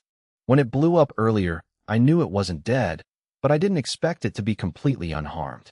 I realized then that it hadn't been a single, solid mass to begin with. It was dispersed, and the bombs had merely forced it back into its fragmented state. Inside the command vehicle, Han Yuan's eyes suddenly lit up. He whispered excitedly, "That's the one." Moreover, its level isn't low. It's not a black hole, but a dark light energy entity. We must obtain this. If I heard this, I'd be shocked. I only know about dark light because of the star seed, yet Han Yuan knows too. Just then, Tang Shangyun's trembling voice crackled over the radio, screaming that it was heading toward them. After merging, the black hole's trajectory changed. Its current target was the tanks and combat vehicles at the other end of People's Park. What do we do now? Tao Zi's face was pale. She gripped Wei Feifei's hand, her voice stuttering. I wasn't there, but just imagining her watching bodies being swallowed bit by that black hole. I understood why that fear was even worse than being torn apart by zombies. She didn't want that end, imagining her fragile body being slowly consumed while still conscious. Taozi shook uncontrollably. Wei Feifei squeezed her hand. Despite her tough personality, she was helpless against an unkillable monster. That was the thing that swallowed the entire town of Hejiang. Wei Feifei gritted her teeth to reassure her, saying they were here to destroy it. She was born and raised in Jiangning. Her family and friends had all died in the pandemic. She wouldn't let the Jiangning safety zone be destroyed, and she certainly wouldn't let Tao Zi die. She held Tao Zi's small hand tightly. Resilience showed on the 16-year-old girl's youthful face. Han Yuan's voice suddenly crackled over the radio, ordering the entire paranormal team to prepare. Tang Xiangyun snapped out of it, but his hands shook as he grabbed the radio. Before seeing its horror, he was eager. Now, his confidence was crushed. If shells couldn't kill it, charging in was just offering himself as bait. But Han Yuan gave the order excitedly, reminding them that the Jiangning safety zone was right behind them. If they retreated today, they'd have no face to return. And even if they did, Jiangning would be wiped out. Many there had family and friends in the zone. Protecting Jiangning meant protecting themselves. Hearing this, determination gradually appeared on the paranormal's faces. Someone roared, refusing to believe they couldn't beat a giant black mass. Others cursed, swearing to fight to the death. But people like Tang Xiangyun lowered their heads in silence, a cold glint in their eyes. If the sky falls, let the big shots hold it up. Why rush to die? Elsewhere, Wan Yiling sat by Han Yuan. She couldn't hide her shock upon hearing dark light energy entity. Han Yuan put down the radio, his expression calm. He said if they could capture this thing and bring it back to Huaxia, it would be a massive achievement, no longer just a local Jiangning issue. Wan Yiling's eyes immediately lit up. No one in Jiangning recognized this bizarre black hole, yet Han Yuan knew its exact origin. It showed the gap between Jiangning and Huaxia was like a remote village compared to the center of power. But capturing something unkillable and indestructible? She couldn't even imagine the horrific price. Han Yuan added that since she wanted to join Huaxia, he'd be blunt. This was the start of a new era, and the dark light energy entity was the key to unlocking it. He compared it to James Watt's steam engine. Whoever controlled dark light energy would control the future of the apocalypse. This energy absorbs its surroundings, but when energy is low, it enters a dormant state. Those words hit Wan Yiling like a thunderbolt. To capture it, they had to drain its energy. But the energy stored in the black hole was so vast, there was only one way. Her heart trembled. Han Yuan had seen through her intentions long ago. She planned to use him as a stepping stone to Huaxia, but he had seen everything from the start. Han Yuan added that they never reject capable people, and someone in Jiangning had already become one of us. That word us sent waves through Wan Yiling's heart. It didn't just mean Huaxia, but a much larger power system. She realized why Han Yuan was sent to Jiangning. His goal was to make this place part of them, just like many other large regions being established after Huaxia. Realizing this, the hesitation in Wan Yiling's eyes vanished. Only by following someone like Han Yuan could she reach the true center of power and strength in the post-apocalypse. Compared to that, a small zone like Jiangning was insignificant. The lives of soldiers and paranormals here were nothing compared to the black hole. Her gaze turned firm. She exhaled and smiled, saying she was curious to see what this dark light entity really was. Han Yuan looked at her and smiled back. By now, the black hole had gradually moved into People's Park. Suddenly, over a dozen figures rushed out from a nearby building, charging frantically toward the black hole. I recognized them immediately as Team 1. Wei Feifei watched from the building, her expression grim. In the Paranormal Special Forces, Team 1 was the strongest, a gathering of top-tier survivors. They even had a mental-type paranormal who was nearly level 2. Sending Team 1 now was the best choice, even if they didn't achieve a great feat. At least they could retreat safely after probing the true depth of the void. The captain of Team 1 was a man in his 30s with a steady, determined gaze. As he charged forward, he reported through the radio that they had reached their assigned positions and were beginning the assault. The order was immediately relayed, and the mental type ability users made their move. A psychic wave slammed into the void, forcing it to slow down for a brief moment. The man shouted in joy, ordering the team to charge. Over a dozen figures shot forward like arrows released from a bow, unleashing a barrage of different abilities all at once. At the same time, a bundle of explosives was tossed in just as the void was swallowing the surrounding objects.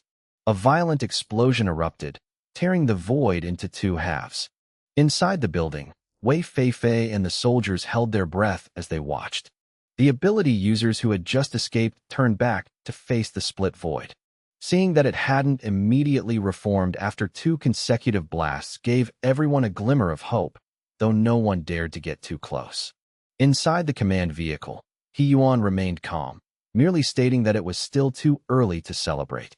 Wang Yiling thought quickly and grabbed the radio, ordering the attack to continue without pause. The captain of Team 1 had intended to pull his men back, but after a second of hesitation, he gritted his teeth and ordered them forward. Over a dozen ability users opened fire, but they watched in horror as their bullets sank into the two halves of the void like they were hitting cotton, eliciting no reaction at all. Right then, an ability user let out a blood-curdling scream as a dark shadow appeared beneath his feet out of nowhere. The shadow moved too fast to react to, grabbing him and dragging him straight toward one half of the void. His cry for help had barely left his throat before he vanished without a trace. The sight sent the remaining ability users into a panicked flight, but agonizing screams soon followed one after another. The mental-type ability user in the building tried to trigger his psychic power again, but he immediately clutched his head and collapsed, trembling as blood gushed from his nose. The previous attack had drained his mental energy completely. He was now utterly defenseless. The void continued to swallow them up, one by one. One ability user managed to pull the pin on a grenade just before being dragged in, disappearing into the darkness followed by a muffled bang. The void bulged like a balloon before deflating again, seemingly unfazed. Tang Songyun's legs were shaking violently at the sight. This level of brutality was far beyond anything he had imagined. Wang Yiling's voice crackled over the radio again, insisting that the void's energy was depleting and victory was within reach. She commanded them not to retreat, claiming Team 1's sacrifice could not be in vain. One of the ability captains suggested the military fire another round of artillery, but He Yuan flatly refused. He claimed they were low on ammunition and that the previous round only worked because there were zombies and mutants to disperse the impact. Now that only the void remained, he argued that using explosives from the inside would be more effective.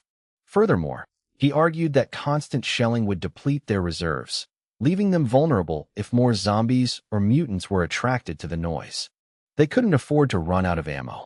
Wang Yiling added that if the void was allowed to recover, everyone present would fall under its mental control and no one would escape. Hearing those words, the ability users didn't dare to protest despite the terror in their hearts. It was true that the void seemed slightly weaker. Even though it had reformed, its movements were noticeably slower than before. Team 2 immediately deployed to the square, tasked with throwing explosives. They threw one after another, determined to blast the void into oblivion. He Yuan watched calmly from the rear. He didn't need the void destroyed instantly. He just needed it worn down and weakened. Everything was proceeding exactly according to his calculations. At the edge of People's Park, I stood inside the bus, staring at the void as the star seed issued constant warnings. Jiang Zhuing looked out the window and asked in a low voice if the void was about to be killed. I didn't answer. Based on the starseed's alerts, I just had a very bad feeling about this. Just then, another explosion went off, and the void was blown into several fragments. Having learned their lesson, the ability users immediately retreated the moment they succeeded. Wang Yiling frowned and cursed them for being cowards, but He Yuan just shook his head, saying it was fine as long as they hit the dark light energy core. This time, the void took much longer to pull itself back together. Wei Feifei took a deep breath and said it was their turn. She stood tall, her slender figure radiating a cold, resolute aura that contrasted with her youthful face. Taozi clenched her fists and nodded, promising to do her best. Just moments ago, Tang Songyun had been a nervous wreck, even contemplating desertion. But now, he was jumping for joy, shouting excitedly about blowing the monster to hell. Seeing the void grow weaker, his fear vanished, replaced by the greedy realization that glory was right in front of him. The greatest credit should have gone to Team 1, the vanguards, but there were hardly any of them left alive. Only one thought filled Tang Tsungyun's head. It was time for him to swoop in and reap the rewards. Wei Feifei didn't even bother looking at him. She just gripped her gun and headed downstairs with the others. The moment they stepped outside, a crushing pressure washed over them. The void felt like it was right in front of them. That black shadow was dizzying to look at, like the static on a broken TV. Staring too long made one's head spin. Wei Feifei looked at it, more certain than ever that this thing wasn't a living creature at all. But there was no time to think. Wang Yiling's voice came over the radio, ordering Team 3 to move out. Tang Tsungyun sneered and waved his hand, leading his people forward. He had been terrified of the void like a mouse fearing a cat just moments ago, but now he looked like a man approaching a beautiful woman, his face twisted with greed and malice. At that exact moment, sitting in the bus, I finally understood the source of my unease. The starseed was screaming warnings, danger detected, level unknown, extremely hazardous, massive dark light energy detected. Dark light energy is dispersing. I was tense at first, but as I listened further, a strange realization dawned on me. The void was dispersing its energy. It clearly sensed the danger and was preparing for a full-scale eruption. Once the eruption was over, it would reabsorb the energy and return to its original state, possibly scattering to different locations to absorb energy in secret until it could reform. If that happened, the void would be useless to me. I couldn't chase it all over the place, waiting for it to gather enough energy, just so I could convert it into dark light for myself. That was impossible. Furthermore, according to the starseed sensors, even my team and I were within the blast radius of its eruption. I thought at lightning speed, my gaze turning resolute. Drive. To get the prize, you have to take the risk, and right now was the best opportunity. The Special Ability Task Force had drawn all of the void's attention. This was the perfect time for the bus to strike. If we missed this, there wouldn't be a second chance. Meanwhile, Tang Tsungyun had led his men right up to the void. He couldn't hide his excitement, acting as if victory was already in his pocket. He was already imagining his future, walking leisurely into the center of power in the Jiangning safe zone. He wondered if Wei Feifei or Tao Zi would still dare to reject him then. He shouted for Zhang Laowu, telling him it was his turn. Zhang Laowu was a small, scrawny man with slanted eyes and an ugly face, but no one dared to underestimate him. He was the captain of another survivor team, known for his incredible speed and survival instincts. He let out a strange cry, and a sharp long sword appeared in his hand out of nowhere as he swung it with all his might at the void. Right behind him was the man carrying the explosives, waiting for the blade to strike so he could toss the pack inside. Even if the sword didn't shatter it immediately, it didn't matter. There were plenty of people behind them who would concentrate all their firepower on that single point in an instant. With that in mind, Zhang Laowu didn't feel much pressure. He just had to land one hit and retreat. But the moment his specially made steel blade touched the void, Zhang Laowu's expression twisted. Damn it! The moment the sword entered, it was sucked in tight by a terrifying force pulling from within. With his seasoned survival experience, he immediately let go and turned to run. But as he turned, his face froze, and he could only manage a single cry for help.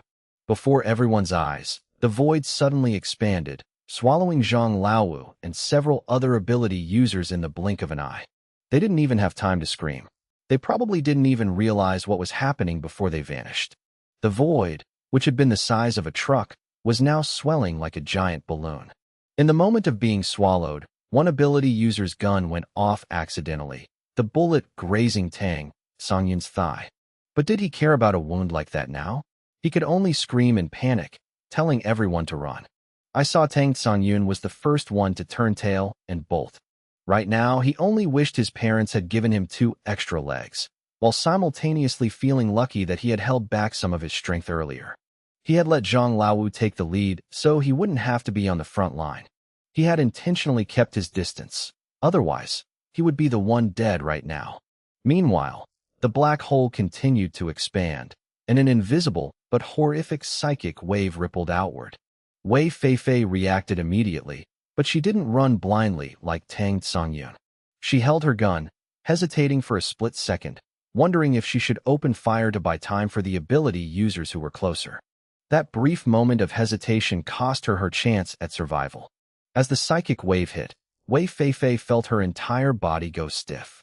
Her mind was perfectly clear, but no commands from her brain could reach her limbs, or even her eyes. The sensation made her scalp crawl with cold dread. She wasn't the only one. The ability users around her, including Tang Tsengyun who was sprinting toward the army, all froze mid-stride. He couldn't even turn his head, but his eyes were filled with absolute terror. Hot blood flowed down Tang Tsengyun's pant leg. Even he didn't know if it was just blood or if he had lost control of something else. I watched helplessly as Wei Feifei stood there, watching the black hole slowly drift toward her.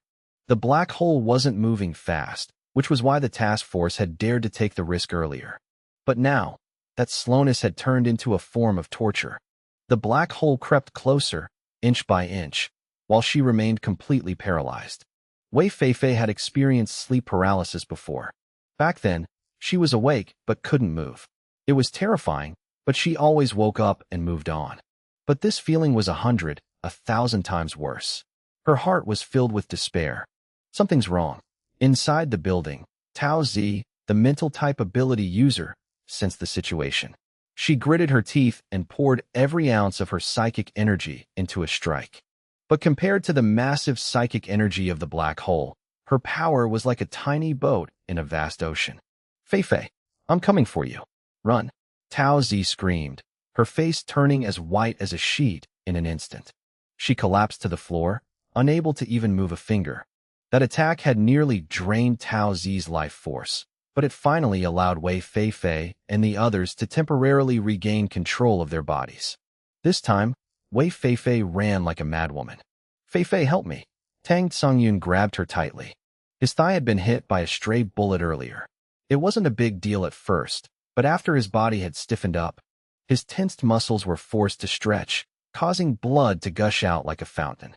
He was trembling uncontrollably. Seeing Wei Feifei running so fast, he immediately treated her like a lifeline. Besides, Tao Zi would protect Wei Feifei.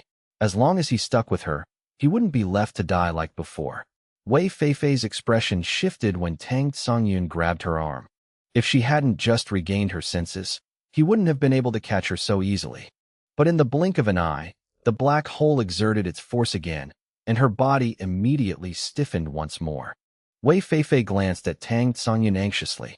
Though she was still just a young girl, she knew this man wasn't worth saving, but, Feifei, you can't leave me. We've been through hell together. Tang Tsengyun felt his control over his body slipping away again. He widened his eyes in a panic and screamed, "Where's Tao Zi? Tao Zi, save us." As a mental type ability user himself, he was certain Tao Zi could hear him and knew he was dragging Wei Feifei down. Inside the building, Tao Zi lay slumped on the floor, her entire body paralyzed. She could sense both of them, and a flicker of despair appeared in her eyes. Just breaking the black hole's hold on Wei Feifei had exhausted her. Adding Tang Tsengyun to the mix was nearly impossible. Furthermore, the price would be horrific. In her current state, if she continued to use her psychic power, she would suffer permanent mental damage at best, or become a vegetable at worst. But ever since the apocalypse began, Wei Feifei had always protected her. For Wei Feifei's sake, Tao Zi closed her eyes and tried to focus her mental energy. The sensation was like someone driving a drill straight into her skull. Right then, a powerful wave of psychic energy surged from a distance like an ocean tide, both massive and gentle, leaving Tao Zi stunned. Her body shook violently as she fell into an even greater state of shock. Is it them? But how is that possible? The black hole's eruption was witnessed by everyone. Zhang Laowu and the others were swallowed in an instant. Tang Tsengyun was the first to turn and run. In just a moment, the black hole had grown much larger than before. The soldiers' faces paled as they watched the scene in horror. From being on the verge of death to suddenly expanding and devouring people, it all happened in a heartbeat. Anyone watching felt a chill run down their spine. Before this, no amount of artillery could take down the black hole. Now, after being blasted twice from the inside, the black hole hadn't weakened. Instead, it had grown stronger, plunging everyone into a state of despair. How do we even fight this? There's no way to stop it. The calm smile on Wan Yiling's face froze. She looked at me and He Yuan, her voice trembling. Major General He, what on earth is happening? He Yuan's face darkened. He only knew about the existence of the dark light energy core and how to retrieve it. As for what the black hole would actually do, he was completely in the dark. When the black hole appeared this time, he had judged it to be the dark light energy core based on its characteristics. But what was happening now far exceeded his data. Despite that, as a major general who had climbed to a high position, He Yuan quickly regained his composure. He said coldly that this was just its final counterattack and told them to hold their ground. Immediately after, he gave the order to fire. Open fire. Wan Yiling was about to say something about the ability users still trapped, but when she met He Yuan's gaze, she immediately fell silent. In her heart, she wasn't even sure if bullets and shells could destroy the black hole at this point. As Wan Yiling picked up the radio to give the order, her body suddenly went stiff. The black hole's psychic energy had reached them and was beginning to affect them. Some soldiers lost control, and chaotic gunfire erupted. In the confusion, quite a few people were gunned down. Wan Yiling tried to stay calm, speaking each word slowly. Stay calm. Everyone to your positions. Get ready. But just then, a sharp sound suddenly rang out through the air, cutting her off. The sound didn't come from the black hole, but from the side. Even He Yuan tensed up immediately, a bad premonition rising in his mind. If something else appeared now, their current forces would have almost no way to defend themselves. He was already considering a retreat. He wasn't a career soldier, and he had no intention of dying for this place. However, giving up on the black hole now left him incredibly unwilling. The dark light energy core was too important. If he could get his hands on it, he could move straight into the inner circle, a goal he was still far from reaching. Before he could think further, panic shouts erupted from the troops. He Yuan's pupils dilated as he saw a white blur streak out from the side. The vehicle's body reflected a familiar metallic glint. It was my bus. Right now, the bus was moving at a terrifying speed, and what shocked everyone most was that it was heading straight for the black hole. Wan Yiling's eyes widened. She couldn't believe it was my bus, or that we had shown up here at this exact moment. She quickly thought of a possibility, assuming the driver had been affected by the black hole and lost control. That thought filled her with both shock and joy. She had wanted to move against me before, but never had the chance. She didn't expect that when we met again, I'd be throwing myself into a death trap. The black hole was now larger than its previous peak, nearly 3 stories tall, looking like the very gates of hell. Under the horrified gazes of everyone, the bus slammed into it at a frantic speed. The collision made a dull thud as the vehicle was completely swallowed. It happened so fast that many people couldn't believe their eyes. Wei Feifei's eyes bulged.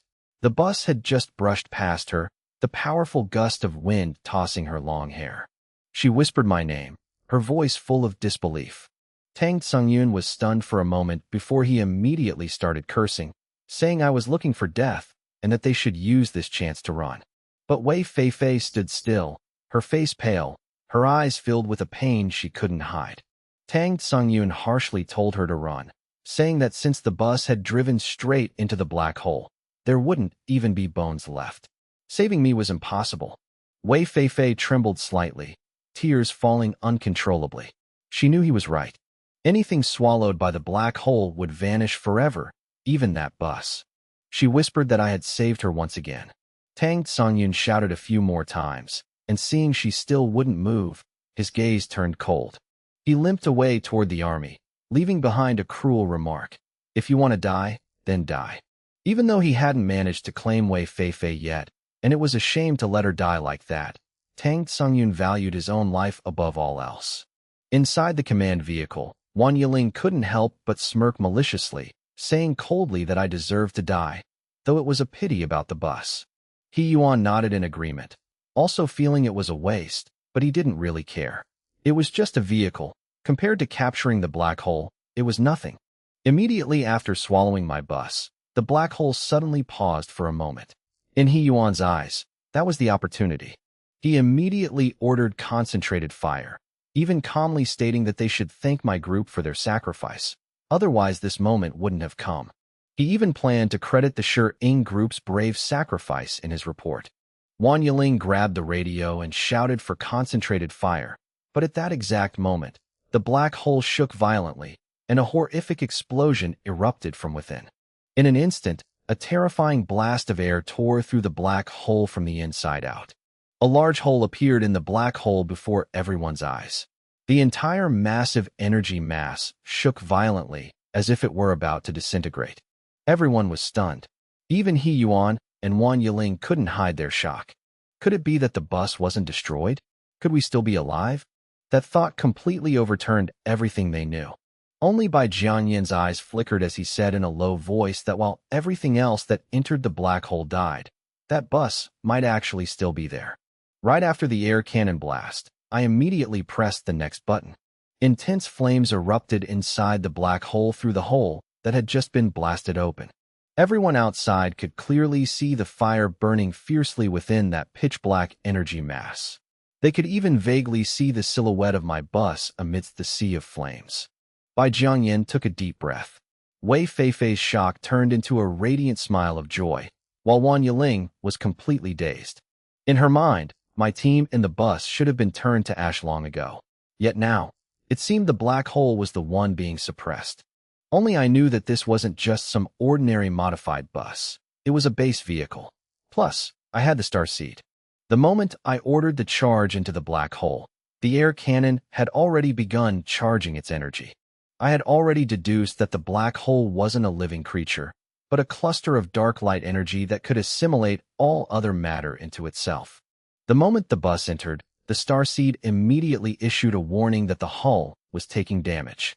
I heard every warning ringing in my ears, my face remaining calm, but my heart carried a hint of madness as I ordered the air cannon to fire and the flamethrowers to activate. Outside the base vehicle, Ren Xiu used her mental energy to create an invisible protective shield, guarding everyone inside. I called out to Zhu Ying, and Jiang Zhuiying, already prepared in the combat room, immediately spread her arms and released her most powerful electric current. A horrific surge of electricity swept through the inside of the black hole. From the outside, it looked like a giant black cloud releasing frantic bolts of lightning. Fire and electricity intertwined, giving the ability users and soldiers nearby the feeling that they were watching a breathtaking sci-fi movie. The black hole constantly deformed as if it were writhing in pain. The sight left everyone's jaws dropping. Since its appearance, the black hole had been an unstoppable destroyer. Just moments ago, it had crushed their hope into despair, and even He Yuan had begun to think about retreating.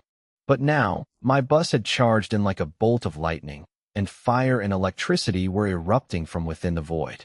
Many people felt their blood boil, nearly shouting out in excitement.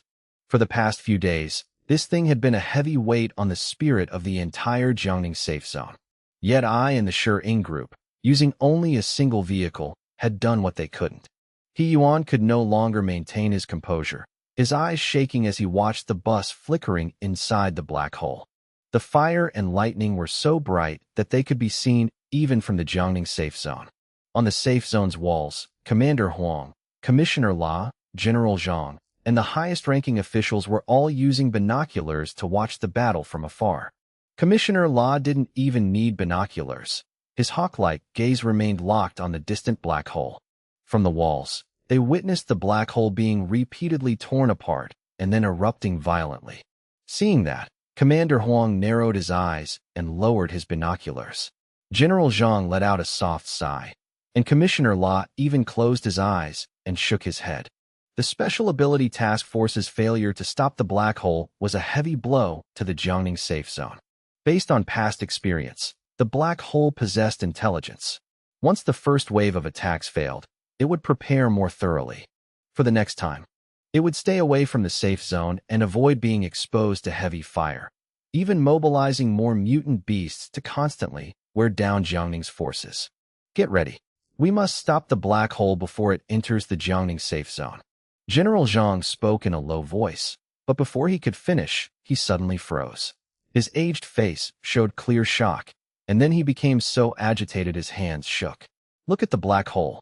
The black hole's eruption was indeed terrifying. There was no telling how many of the task force and soldiers would make it back. Commissioner Law spoke grimly, initially thinking General Zhang was talking about that eruption. But then he realized something was wrong, because General Zhang had burst into hearty laughter. What a blast! What a magnificent blast! Commissioner LA's eyes snapped open, his gaze sharp as a knife as it locked onto the black hole. Columns of fire were erupting from within, lightning flashing incessantly. The black hole looked like it was about to be torn to ash. Commissioner Law gasped repeatedly. Commander Huang hurriedly raised his binoculars and laughed loudly. General, he is truly formidable. As expected of someone sent from the Huaxiao region. We sent several teams to destroy the black hole, and they all failed. Yet the moment he steps in, everything changes. Commissioner Law and General Zhang both nodded. Though they were still wary of He Yuan, they couldn't help but feel respect for this feat. In the apocalypse, combat prowess is always the top priority. We'll wait here for General He's triumphant return. Commander Huang spoke loudly, and the morale of the entire Zhongning safe zone was instantly revitalized. Countless eyes were fixed on the distant black shadow. Tens of thousands of survivors and soldiers held their breath, following every development. In shelters and outposts everywhere, spontaneous cheers broke out. Back at People's Park, which was now mostly ruins, the task force and soldiers also couldn't take their eyes off the black hole, and the bus swallowed inside.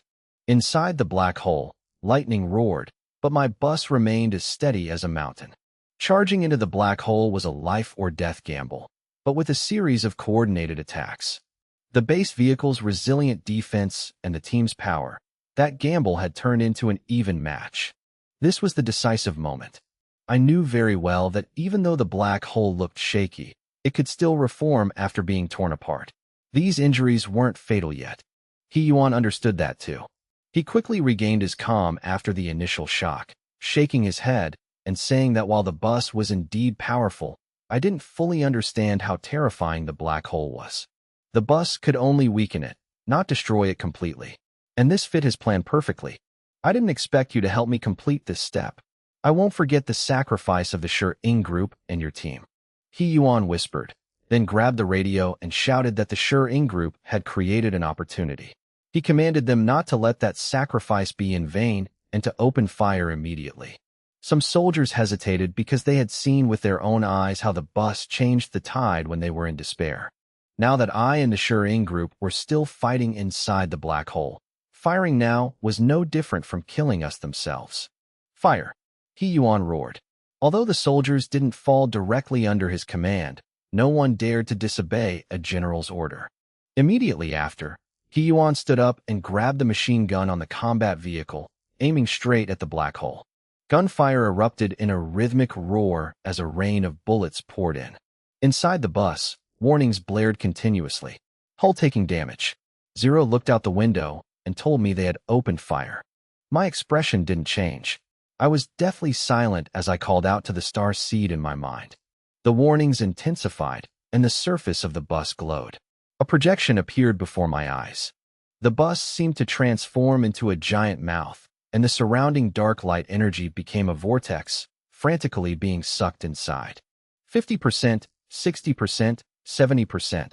The amount of dark light energy the star seed was absorbing skyrocketed at a frantic pace.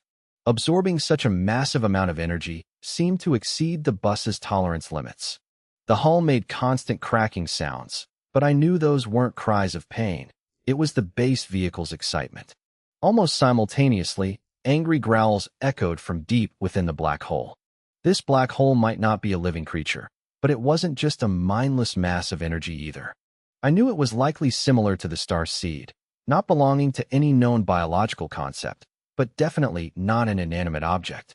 Perhaps they had existed since before the apocalypse, like the star seed, and when the apocalypse hit and the order of the world changed, these things revealed themselves. The starseed's absorption made the black hole sense a real threat for the first time. Violent surges of dark light energy lashed out at the bus like a storm.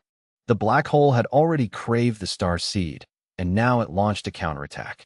If it could swallow the star seed, it wouldn't just recover its losses, it would reach a level of power so horrific that no weapon could stand against it.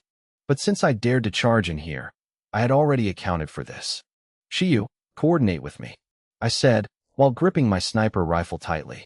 In that moment, my vision pierced through the layers of thick darkness, locking onto the depths of the black hole. The violent energy, the flashing lightning, the soaring flames, everything seemed to freeze. In the silent space, only my eyes and the cold, dark barrel of the gun remained. My gaze locked onto a small object emitting a faint black light deep within the core of the black hole. Shiyu, I shouted. Immediately, Ren Shiyu's mental energy condensed into a sharp point, like a fierce spear stabbing straight into the black hole. This was her full power attack. The explosion of psychic energy was so strong that even the ability users nearby felt it with terror. They all turned their heads in shock. Shiyu's abilities were still constantly evolving. Nourished by mutant beast meat and pure evolution crystals provided by the base vehicle's lab, her evolution speed was nearly limitless. Even Zhang Hai and Sun Kuan had made clear progress, let alone her. Despite maintaining a high-intensity mental shield for nearly 10 seconds, she still had enough strength to launch this attack. But immediately after, her face turned pale and her body swayed slightly. Li Yusin immediately grabbed her hand, and a warm current flowed through, noticeably easing Shiyu's headache. The moment the black hole was hit by the mental attack, the previously violent energy mass suddenly froze, as if it had been pricked by a needle. Now, the people outside didn't even realize it had paused. They only heard a gunshot echoing from deep within the black hole. Whispers immediately broke out. It was a sniper shot, but in their minds, bullets were useless against the black hole. Quite a few people began to sigh, thinking that no matter how strong the bus was, it couldn't finish off the black hole in one go.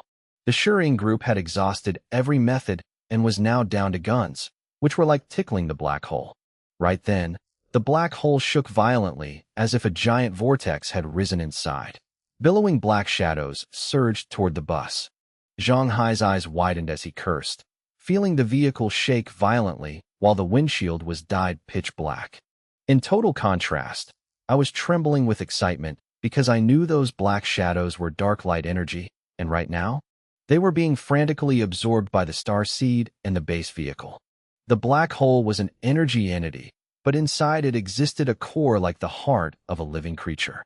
This core was always hidden, indestructible even by bombs, and every time the black hole split, the core remained in only one part of its body. If the core wasn't destroyed, the black hole would keep regenerating. The explosion of power just now was because it had released energy from the core. But this time, I was inside the black hole and had the star seed in hand, allowing me to find the core after it was heavily damaged. My sniper bullet hit the core directly, causing the dark light energy to lose its ability to resist, unable to stop the star seed and the bus from absorbing it. The star seed was like a starving beast released into a feast, greedily devouring everything without leaving a trace. 100%. But the absorption didn't stop because dark light energy could continue to be stored in the star seed and the base vehicle. The black hole is shrinking. It's shrinking fast. It looks like it can't hold on anymore. After the shock, excited cheers erupted everywhere. Everyone's hearts felt like they had just been on a roller coaster. In just 10 short seconds, they had gone through countless emotions. Now, all eyes were on the disintegrating black mass, which looked like a black storm with the bus standing firm at its center. It was clearly just a bus, but in their eyes now, it radiated an extraordinary, brilliant light. Without needing He Yuan's order, the soldiers automatically stopped firing because they simply couldn't bring themselves to do it anymore. The bus and the people inside had become heroes in their eyes, and no one could bear to fire upon their own heroes. The Shuriing group actually destroyed the black hole. Wan Yiling's face was pale, her eyes filled with a hatred she couldn't hide. In such a desperate situation, we had not only survived but also resolved the Jiangning safe zone's greatest crisis. This left her completely unwilling to accept it. From now on, I would surely become the savior of Jiangning. The credit was so massive it couldn't be hidden. So what did she have left to use against me? Furthermore, all this credit falling into my hands made her feel like all her previous schemes had been for nothing. She turned to look at He Yuan and found his expression wasn't much better. How could a dark light energy entity be destroyed by a group of survivors? He Yuan muttered in a low voice. For the first time, he realized that besides them, there were others who knew how to deal with and destroy dark light energy entities. To him, this was absolutely impossible. A bunch of survivors were just ordinary people in the apocalypse. Even in the end times, in the eyes of those who truly held power, they were just like ants. But these very ants had done what he couldn't. As for the dark light energy constantly flowing toward the bus, He Yuan couldn't explain it either. In his perception, that energy seemed to automatically vanish upon contact with the bus. Jiang Zhuiying, you certainly have skills. But a dark light energy entity isn't something you have the right to possess. He Yuan spoke in a low, grim voice. In just a moment, the black hole had shrunk to the size of a house, then continued to contract until a black crystal vaguely appeared inside. The bus's mechanical arm reached out, quickly grabbing the crystal and bringing it straight into the storage compartment. Seeing this, He Yuan's pupils contracted, his eyes flashing with undisguised greed. Captain Jiang, Wei Feifei waved excitedly. By now, the black hole was no longer affecting the surroundings. Tang Tsungyun also stopped in his tracks, a hint of regret rising in his heart as he watched the scene. If only he had stayed by Wei Feifei's side from the start, he might have been able to use his connection with me to gain some benefits. But it was too late for that now. He Yuan led the tanks and armored vehicles closer. As the last wisp of dark light energy was absorbed by the bus, a flash of heartache crossed his eyes, but he still stepped out of his vehicle with a fake, friendly smile, loudly praising the Shi group for being outstanding and amazing. He continued, thanking us for capturing the black hole's core, claiming it was extremely dangerous. He said it needed to be immediately transferred to the Huaxiao Region Research Institute for experts to handle. He argued that the origin of the black hole was mysterious and the core was the only key for humanity to conquer it, claiming this was a contribution not just to Huaxia, but to all of humanity. Hearing those words, many soldiers looked at each other in confusion. They hadn't noticed the mechanical arm grabbing the core, and hearing it was dangerous made them feel uneasy. The black hole had left too many scars. Some people couldn't even believe it was truly gone. Sitting in the bus, I laughed coldly to myself. We risked our lives charging into the black hole, trading our lives to destroy it. And now He Yuan just wants to take the core with a few words? I frowned, thinking that while he wasn't much of a fighter, he certainly was a dreamer. Furthermore, he even knew about the concept of the core. This made me even more alert, as I only knew this information thanks to the star seed. I didn't believe for a second that he would actually take the core to the Huaxiao Region Research Institute. He Yuan continued to act urgent, demanding I hand over the core immediately, claiming it was highly unstable. He said it could cause the black hole to erupt again, while his armored vehicles silently crept a bit closer. But right then, a gunshot rang out abruptly, the bullet hitting the ground right in front of the armored vehicle's tires. Zhang Hai held his gun, looking at He Yuan with an arrogant gaze before spitting on the ground, coldly warning that if they took another step, the next bullet wouldn't hit the dirt. He Yuan's face immediately stiffened, and Wang Yiling's expression also changed. A lowly survivor dared to openly fire a warning shot at a general. But Zhang Hai was completely unfazed. In his eyes, there was only me. He didn't care who the opponent was. So what if he was a general? Especially a fake one like He Yuan. They had dealt with even bigger figures in the military commission before. Commissioner Su of Zhonghai had hidden in a safe zone back then, and we still drove thousands of miles to take his life. Compared to those people, He Yuan was nothing. Wang Yiling looked down on us, thinking we were just an ordinary survivor team, but she didn't know that in the eyes of the Shi group, both she and He Yuan weren't worth a second thought. He Yuan's gaze turned icy as he questioned the Shi group's intentions, accusing us of wanting to keep the core. He claimed keeping it was like holding a time bomb that endangered everyone. He argued it was useless to us and that if we handed it over now, he'd act like nothing happened and even help us get credit. He was very confident about this because he believed that the extraction and use of dark light energy far exceeded current scientific levels. Only they were qualified to do it. In He Yuan's eyes, that core was useless to me. Under pressure and temptation, he was certain I'd know how to choose. If I didn't hand it over, I'd be labeled as someone who put everyone's safety at risk, becoming a target for everyone. Even the soldiers who were just grateful and admiring me began to hesitate. Some ability users were clearly wavering. Right then, Tang Songyun suddenly spoke up loudly. Captain Jiang, just hand the core over to General He. He's only thinking of everyone's safety. Besides, without our hard fighting and sacrifice, you wouldn't have been able to kill the black hole anyway. Everyone knew that when the black hole erupted, if not for my bus, they would have all been in grave danger. But Tang Songyun's words still made the atmosphere awkward. No one dared to speak up against him, and some soldiers even lowered their heads in shame. As for Tang Songyun, he was laughing internally. He had been worried about what I'd do after gaining so much credit. But he didn't expect me to dare to confront a general directly. This was his chance to show off. He continued boldly, saying the core didn't belong to me personally, and I had no right to keep it, already imagining himself being rewarded by He Yuan. Wei Feifei looked at him with indignant eyes, feeling only disgust at his two-faced behavior. At that exact moment, Zhang Hai suddenly aimed his gun straight at Tang Songyun. Instinctively, Tang Songyun sensed the threat of death. He screamed in a panic, trying to dodge, but He Yuan's aura suddenly exploded as he roared, "You dare!" The gunshot rang out almost simultaneously. Right at the moment Tang Songyun froze. He stared wide-eyed as Zhang Hai pulled the trigger.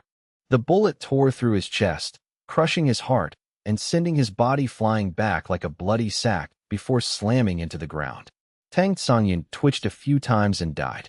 Until his last breath, he couldn't believe the Shi-Ing group would dare to openly kill someone in front of so many people. He Yuan's face was like ice, his eyes full of hatred fixed on the bus. He gritted out every word, saying I dared to kill a man from his team right in front of a general. Tang Songyun's death was like a resounding slap delivered straight to He Yuan's face. A stinging humiliation. In truth, he could have easily saved Tang Songyun, but his hawk-like gaze was locked onto the round protrusion on the roof of the bus, where a pitch-black muzzle was aimed straight at him. Behind that barrel was my cold, expressionless face. Han Yuan called my name in an icy tone, fully aware that if he made even the slightest move, I would pull the trigger without hesitation. Between saving Tang Songyun and keeping his own life, he didn't even have to think. That realization only fueled his rage. It had been a very long time since anyone dared to point a gun at him, threatening him like this, especially while he wore the rank of Major General of the Huaxia region. In his mind, even a general falling from the sky deserved a degree of respect. Yet I, a mere survivor, dared to be so arrogant. Right then, I spoke up. Looking at him with a mocking gaze, I asked if he wanted this core, then coldly added, "Keep dreaming." Han Yuan's pupils shrank. His heart was consumed by sheer fury at my arrogance. Wei Feifei finally snapped out of her shock over Tang Songyun's death. She looked at me with worry, knowing my words had completely torn away any pretense of civility with Han Yuan. Even though his Esper squad had suffered heavy losses, he still had the army and their weapons. We were just a survivor squad. A direct clash would have unpredictable consequences. It wasn't just Wei Feifei. The soldiers and Espers who had a good impression of us were also secretly worried. They sighed inwardly, thinking I was being too stubborn, and that such stubbornness wasn't always a good thing. If I just took a step back now, Han Yuan wouldn't be able to kill the goose that lays the golden eggs in front of so many people. Once back at the safe zone, the Shi-Ing squad's contributions would still be recognized. At the very least, he wouldn't dare to openly target us. But now, in their eyes, I was practically handing the hilt of the blade right to Han Yuan. However, in the face of all their worries, I remained completely unfazed. From the moment they dared to covet my bus, there was no turning back. I knew very well that Wan Yiling couldn't make that call on her own. The one pulling the strings was definitely Han Yuan. For someone who dared to eye my bus, even if he hadn't shown his face today, I wouldn't have let him off, let alone now, when he dared to demand the core I had risked my life to obtain. In my eyes, Han Yuan was already a dead man. He might not be dead right this second, but he would definitely die today. It seems you can't be reasoned with. Han Yuan shook his head, feigning regret, then signaled to Wan Yiling. She immediately grabbed her walkie-talkie and ordered an attack. The tanks began to advance, their dense array of gun barrels aiming simultaneously at the lone bus. I remained calm, letting out a soft chuckle before saying, I can understand human speech just fine, but listening to a dog bark just makes me sick. That whole "in the name of humanity" act really disgusts me. If Han Yuan were truly sincere, I would respect him. But a filthy-hearted hypocrite wearing the cloak of justice only sends chills down my spine. I shifted my gaze to Wang Yiling, staring at her coldly. The moment our eyes met, she involuntarily shivered, feeling as if she were being glared at by the countless souls who had died by my hands. She tried to shake off the fear, telling herself that I was just a powerless survivor. No matter how strong I wasn't worth trembling over. Then she screamed that I had murdered her cousin, Wan Lan, and demanded I be executed by firing squad. I just gave a faint smile, not bothering to care. Han Yuan sighed, saying he would have to arrest me. He claimed I was a rare talent, and it was a pity we couldn't negotiate peacefully, but the killing intent in his eyes was crystal clear. Wei Feifei paled at the sight of the tanks and guns before us, panicking as she screamed for me to run. She knew that if she stayed, she might have to abandon the Jiangning safe zone and continue wandering with Taozi. But even so, she couldn't just stand by and watch me in danger. Hearing her voice, I turned and gave her a gentle smile, telling her to step aside and not worry. It'll be fine. She froze. My eyes held nothing but an incomprehensible calmness and confidence. I looked at Han Yuan and told him he should worry about himself first. Did he really think I couldn't touch him just because he was hiding behind an army? Then, in an icy tone, I declared that I would definitely kill him today. The intense, murderous aura in my eyes made Han Yuan frown. He didn't believe I would actually dare to fight back. After all, he was fully confident in his ability to retreat safely amidst the army. As for me, what else could I possibly do besides shoot a gun? Right then, the roar of an engine echoed. The bus behind me suddenly spewed thick black smoke and charged straight at Han Yuan. He stared in disbelief, shaking his head in disappointment, and ordered his armored vehicle to fall back behind the tank formation. In his eyes, this bus was my only trump card, and against a tank battalion, 3 of which were equipped with Type 99 main battle tanks. It was enough to form an unbreakable wall of steel. I was completely unqualified to challenge him. The tank commander captain watched the bus charge forward, thinking to himself that I should have known when to retreat, because every turret was already locked onto the target. Once they fired, even a black hole would be torn apart, let alone a bus. If Han Yuan hadn't been afraid of blowing up the black hole core, I would have been crushed long ago. But at that exact moment, the bus suddenly accelerated. The ramming boost mode was activated, closing the distance in the blink of an eye. Even the captain's pupils shrank. The scene looked no different from throwing an egg against a rock. Wei Feifei screamed in panic and squeezed her eyes shut, while Wang Yiling looked visibly thrilled, assuming I had chosen mutual destruction. However, right before the moment of impact, the front of the vehicle began to transform, its body expanding at a terrifying speed. In the blink of an eye, it morphed into a colossal mining dump truck. Sitting behind the windshield, I clearly saw Han Yuan's dumbfounded face. I calmly thought to myself, how could he possibly know just how powerful my mobile base is? The mobile base's second mode, the mining truck, had been activated. The steel monster, weighing over 150 tons, charged forward at a terrifying speed. Compared to the Type 99 main battle tank, which only weighed 50 tons, it was like a giant toy. Armored vehicles and off-roaders were nothing but tiny trinkets before it. Its weight alone was enough to induce despair, let alone the fact that this steel behemoth was in a state of frenzied acceleration. The ground shook violently, like a minor earthquake. At such close range, there was no time left to fire armor-piercing rounds. With a deafening roar, the giant monster crushed everything in its path, sending the soldiers inside the tanks into a panic. No one dared to face it head-on. They could only scramble to get out of the way.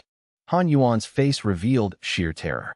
The weapons equipped on the bus had terrifying destructive power, but they were still within his realm of understanding. In fact, military weaponry far exceeded them. But a bus suddenly transforming into a massive mining truck capable of crushing anything? That completely shattered his comprehension. Fire! Fire! Han Yuan lost all composure and roared. He even shoved the driver aside and violently cranked the steering wheel, desperately trying to reverse away. The colossal truck barreled straight toward him, bringing a crushing pressure like a collapsing mountain. Boom! A spark exploded on the front of the truck, and the chassis shook violently. Through the smoke, I saw Zhao Qinglong using a shoulder-fired rocket launcher, locked onto the truck. Warning: tires damaged by 30%. Hull damaged by 25%. I barely paid any attention to the starseed's warning. Zhao Qinglong's attack caused the massive truck to stagger. The front of the vehicle slammed straight into an artificial rockery, grinding it to dust in an instant, but the impact forced the truck to a halt. Seeing this, Wan Yiling breathed a sigh of relief. Just moments ago, the vehicle had been charging with unstoppable momentum, making her panic and think she was going to be crushed beneath its wheels. Han Yuan's expression turned incredibly ugly.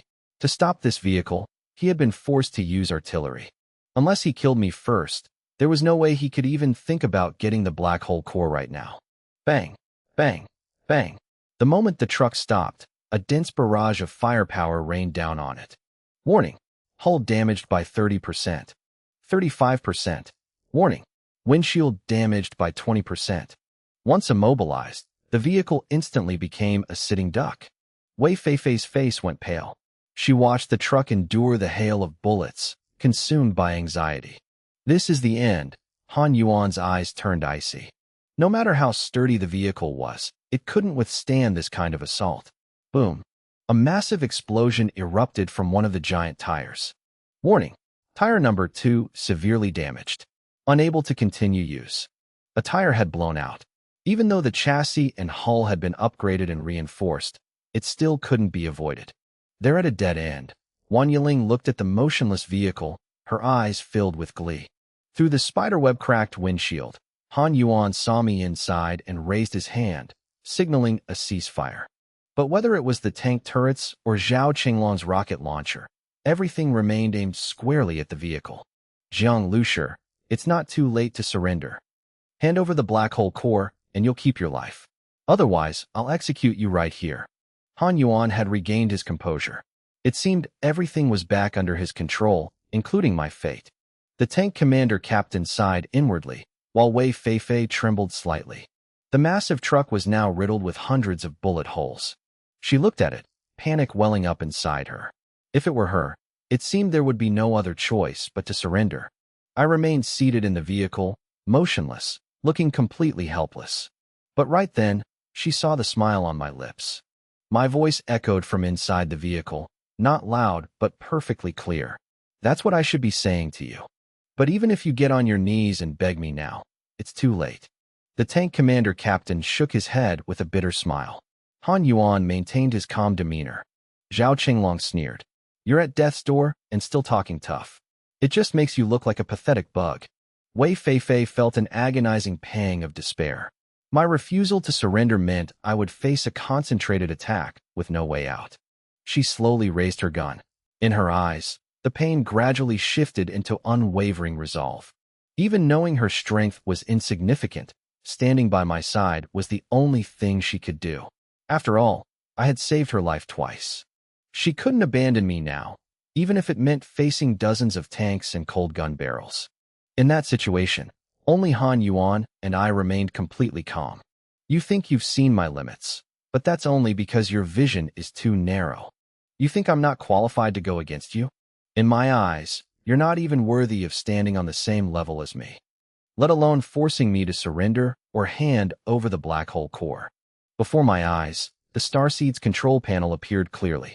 The mobile base's upgrade progress bar slowly ticked toward the end. Progress, 99.99%, then 100%. I suddenly looked up, my gaze piercing through the transparent control panel to stare straight at Han Yuan. The mobile base had completed its upgrade. Vehicle type, mobile base. Upgraded version 2. Camouflage appearance, bus, adjustable. Spatial configuration, upgraded, pending selection. Weaponry, level 2 air cannon, flamethrower. Power system, upgraded. Hull durability, class C. All damages have been repaired. Countless streams of data and information flashed before my eyes, while my gaze remained locked on Han Yuan. When he thought I was helpless, he had no idea that this was merely the silence before a steel monster's rebirth. I shouted a command. Ing didn't say a word, just slammed the gas pedal to the floor. At that moment, the mobile base began to transform, shedding its mining truck form. The chassis took on an aerodynamic design with a sleek, modern metal shell. The front became sharp like a cone, the nose and the ramming bumper practically merging into one. Even though it wasn't fully complete, its sheer presence was enough to send shivers down anyone's spine. The mobile base let out a ferocious roar, its engine shrieking deafeningly before it shot forward. Its explosive speed was twice as fast as before. Flames spewed from the exhaust, trailing a blinding streak of light behind it. At such a short distance, this speed was absolutely unstoppable. Crash! Under the head-on collision, even the tanks were sent flying. Bang! Bang! Bang! Bullets rained down in torrents, but they couldn't stop the mobile base. Zhao Qinglong was just about to fire his next rocket when a dark silhouette darted out from behind the vehicle, fast as a hunting cheetah. A cold blade flashed. The dagger in Ying's hand slashed Zhao Qinglong's throat in the blink of an eye. The elite esper, Han Yuan's right-hand man, died on the spot before he could even react. Bai Jiayin stood frozen, his entire body tensing up as if facing a mortal enemy. "Don't move," Ying's ice-cold voice echoed from behind him. Bai Jiayin slowly raised his hands.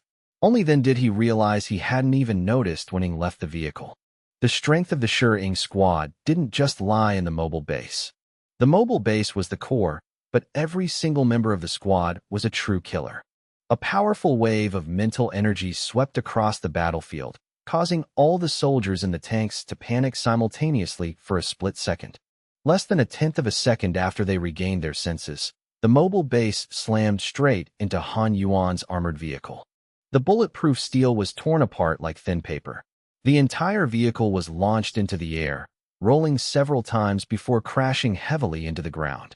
With just one ram, Han Yuan's vehicle was completely destroyed. At that moment, I was already standing in the control room, gun in hand. With cold eyes, I pulled the trigger without hesitation. A figure rolled out from the dust and smoke, covered in dirt and looking incredibly pathetic. It was Han Yuan. At the very last second, he had dragged Wan Yiling and jumped out, but I still locked onto him. Even though he tried to dodge, he was still hit. The bullet grazed his thigh, causing blood to spray wildly as flesh was torn open. "Take one more step, and your head will explode." My voice rang out coldly. Han Yuan immediately froze, not daring to move an inch. In this situation, a high and mighty general was being held at gunpoint by a mere survivor. And he could clearly feel that if he so much as twitched, I would pull the trigger instantly. "Captain Jiang, please calm down." Even on the brink of death, Han Yuan tried to maintain his composure. "Killing me won't do you any good. From now on, whether you're in the Jiangning safe zone or any other major settlement, you won't be able to establish a foothold. It means you'll be cast out by the entire human world," he said slowly, believing I would hesitate. After all, publicly killing a general meant bearing unimaginable consequences. But before he could even finish his sentence, bang! I didn't even blink. I just pulled the trigger. Even though his reaction was fast, his lower leg still took the bullet. Flesh and blood exploded, bones shattered, and his entire calf was reduced to a mangled mess. The excruciating pain made him scream agonizingly, completely losing control. And this was only because I had intentionally spared his life. Han Yuan's face was deathly pale, his lips trembling. He was in so much pain he couldn't even form words. If he weren't an esper, he probably would have collapsed long ago. I looked at him, my eyes filled with undisguised contempt. If he dared to threaten me, he had to pay the price. "This time I shot one of your legs. Next time, it'll be the other one," I said nonchalantly. In that moment, all of Han Yuan's confidence crumbled. He finally understood that his title as a general meant absolutely nothing to me. "Whether I can establish a foothold in the human world or not is none of your concern," I said calmly.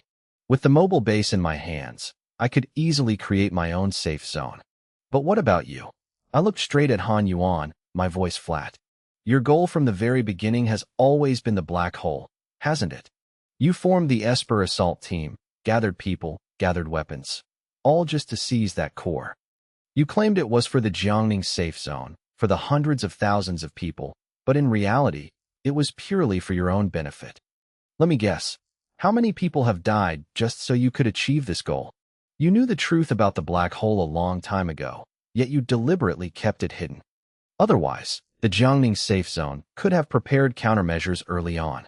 They wouldn't have been forced into such a passive state like they are now. I spoke very slowly, very evenly, but every word was like a blade, peeling away Han Yuan's hypocritical facade. All those lofty words about protecting the safe zone and humanity were, in the end, nothing but lies.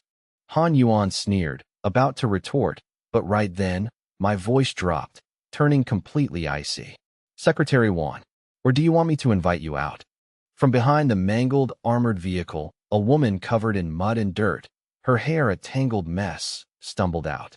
Wan Yiling had lost her glasses, and her exquisite makeup was smeared.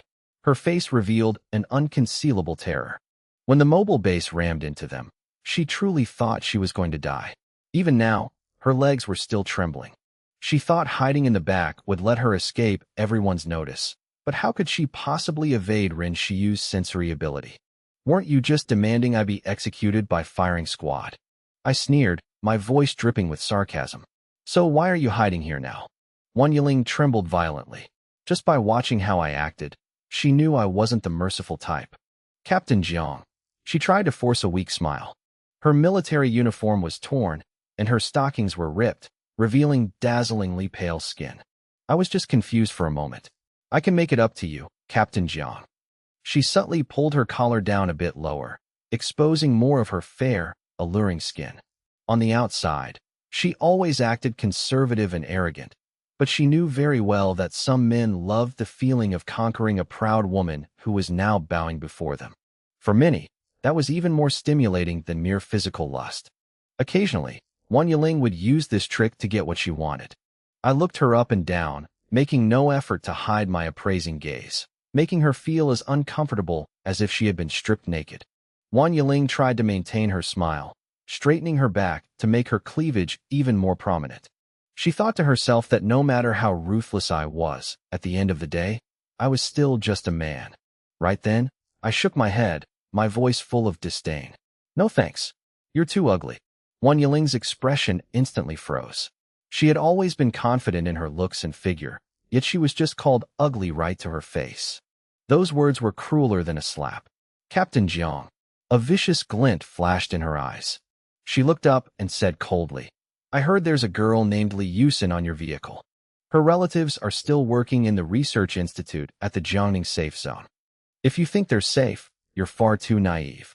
Before she could even finish, Wan Yiling's body suddenly convulsed violently, the rest of her words catching in her throat. An icy, murderous aura erupted in my eyes, making her feel as if she had plummeted straight into a freezing abyss. In that instant, Wan Yiling realized she had made an irredeemable mistake. She shouldn't have said those words. If she hadn't, she might have lived a little longer. But it was too late. In the blink of an eye, the gun locked onto its target. Don't! Bang! The gunshot rang out, cutting off Wan Yiling's miserable scream. Her body was like a broken rag doll, torn apart by the sniper bullet, flesh and blood splattering everywhere. Daring to threaten Li Yusin, even using her family as a bargaining chip. From the moment she opened her mouth, Wan Yiling had sealed her own fate. I stood there, expressionless. Wan Yiling's death sent shockwaves through everyone around. That was Han Yuan's personal secretary, yet she was killed so cleanly. But compared to Han Yuan just getting his leg shot off, this didn't seem like that big of a deal anymore. The moment I took my eyes off Wan Yiling's corpse, Han Yuan suddenly roared and lunged to the side. But right then, he felt as if a sledgehammer had smashed into his head, and his vision went dark. When he regained consciousness, he realized his other leg had also been shot off. With both legs completely useless, he collapsed to the ground, rolling in agony as his miserable screams echoed endlessly. His face was deathly pale, sweat pouring down like rain. If he weren't an Esper with endurance far beyond an ordinary person, he would have passed out long ago. I told you. I looked down at him, my voice cold. Next time, it would be the other leg. Aart, Han Yuan howled in despair. I have a question for you. I continued. If you don't want to answer, I'll shoot off both your arms, and then every single one of your fingers. Go ahead and test me. If I didn't still need to question him, I would have shot him dead long ago. Hearing those words, Han Yuan trembled in fear. He didn't doubt my words for a second. This wasn't an empty threat, it was a promise. What do you know about the black hole? I looked at Han Yuan and asked coldly. Black hole energy and the black hole core were concepts that only the star seed had ever provided me with. Yet Han Yuan knew about these things clearly. What he didn't know was that this terrifying energy source could be directly absorbed by the star seed and the mobile base. The star seed was unique. I didn't believe there was a second person in this world like me, which only deepened my suspicions. Just who was it? And how did they manage to learn these secrets? Or did the government and military already possess a great deal of truth that ordinary people were completely unaware of? Before the disaster struck, there were rumors that major governments had known about the apocalypse early on and had been secretly preparing. If that were true, then it wouldn't be too hard to understand how they knew these secrets. Whatever the possibility, I needed to get to the bottom of it. Because the black hole wasn't just a threat to the star seed. It also possessed a terrifying potential for growth. This black hole had only just awakened. But if one day a fully developed black hole appeared, the situation would be completely reversed. At that point, I wouldn't be the one devouring the black hole. I would be the one swallowed by it. Thinking of that, I couldn't allow myself to be careless, not even for a second.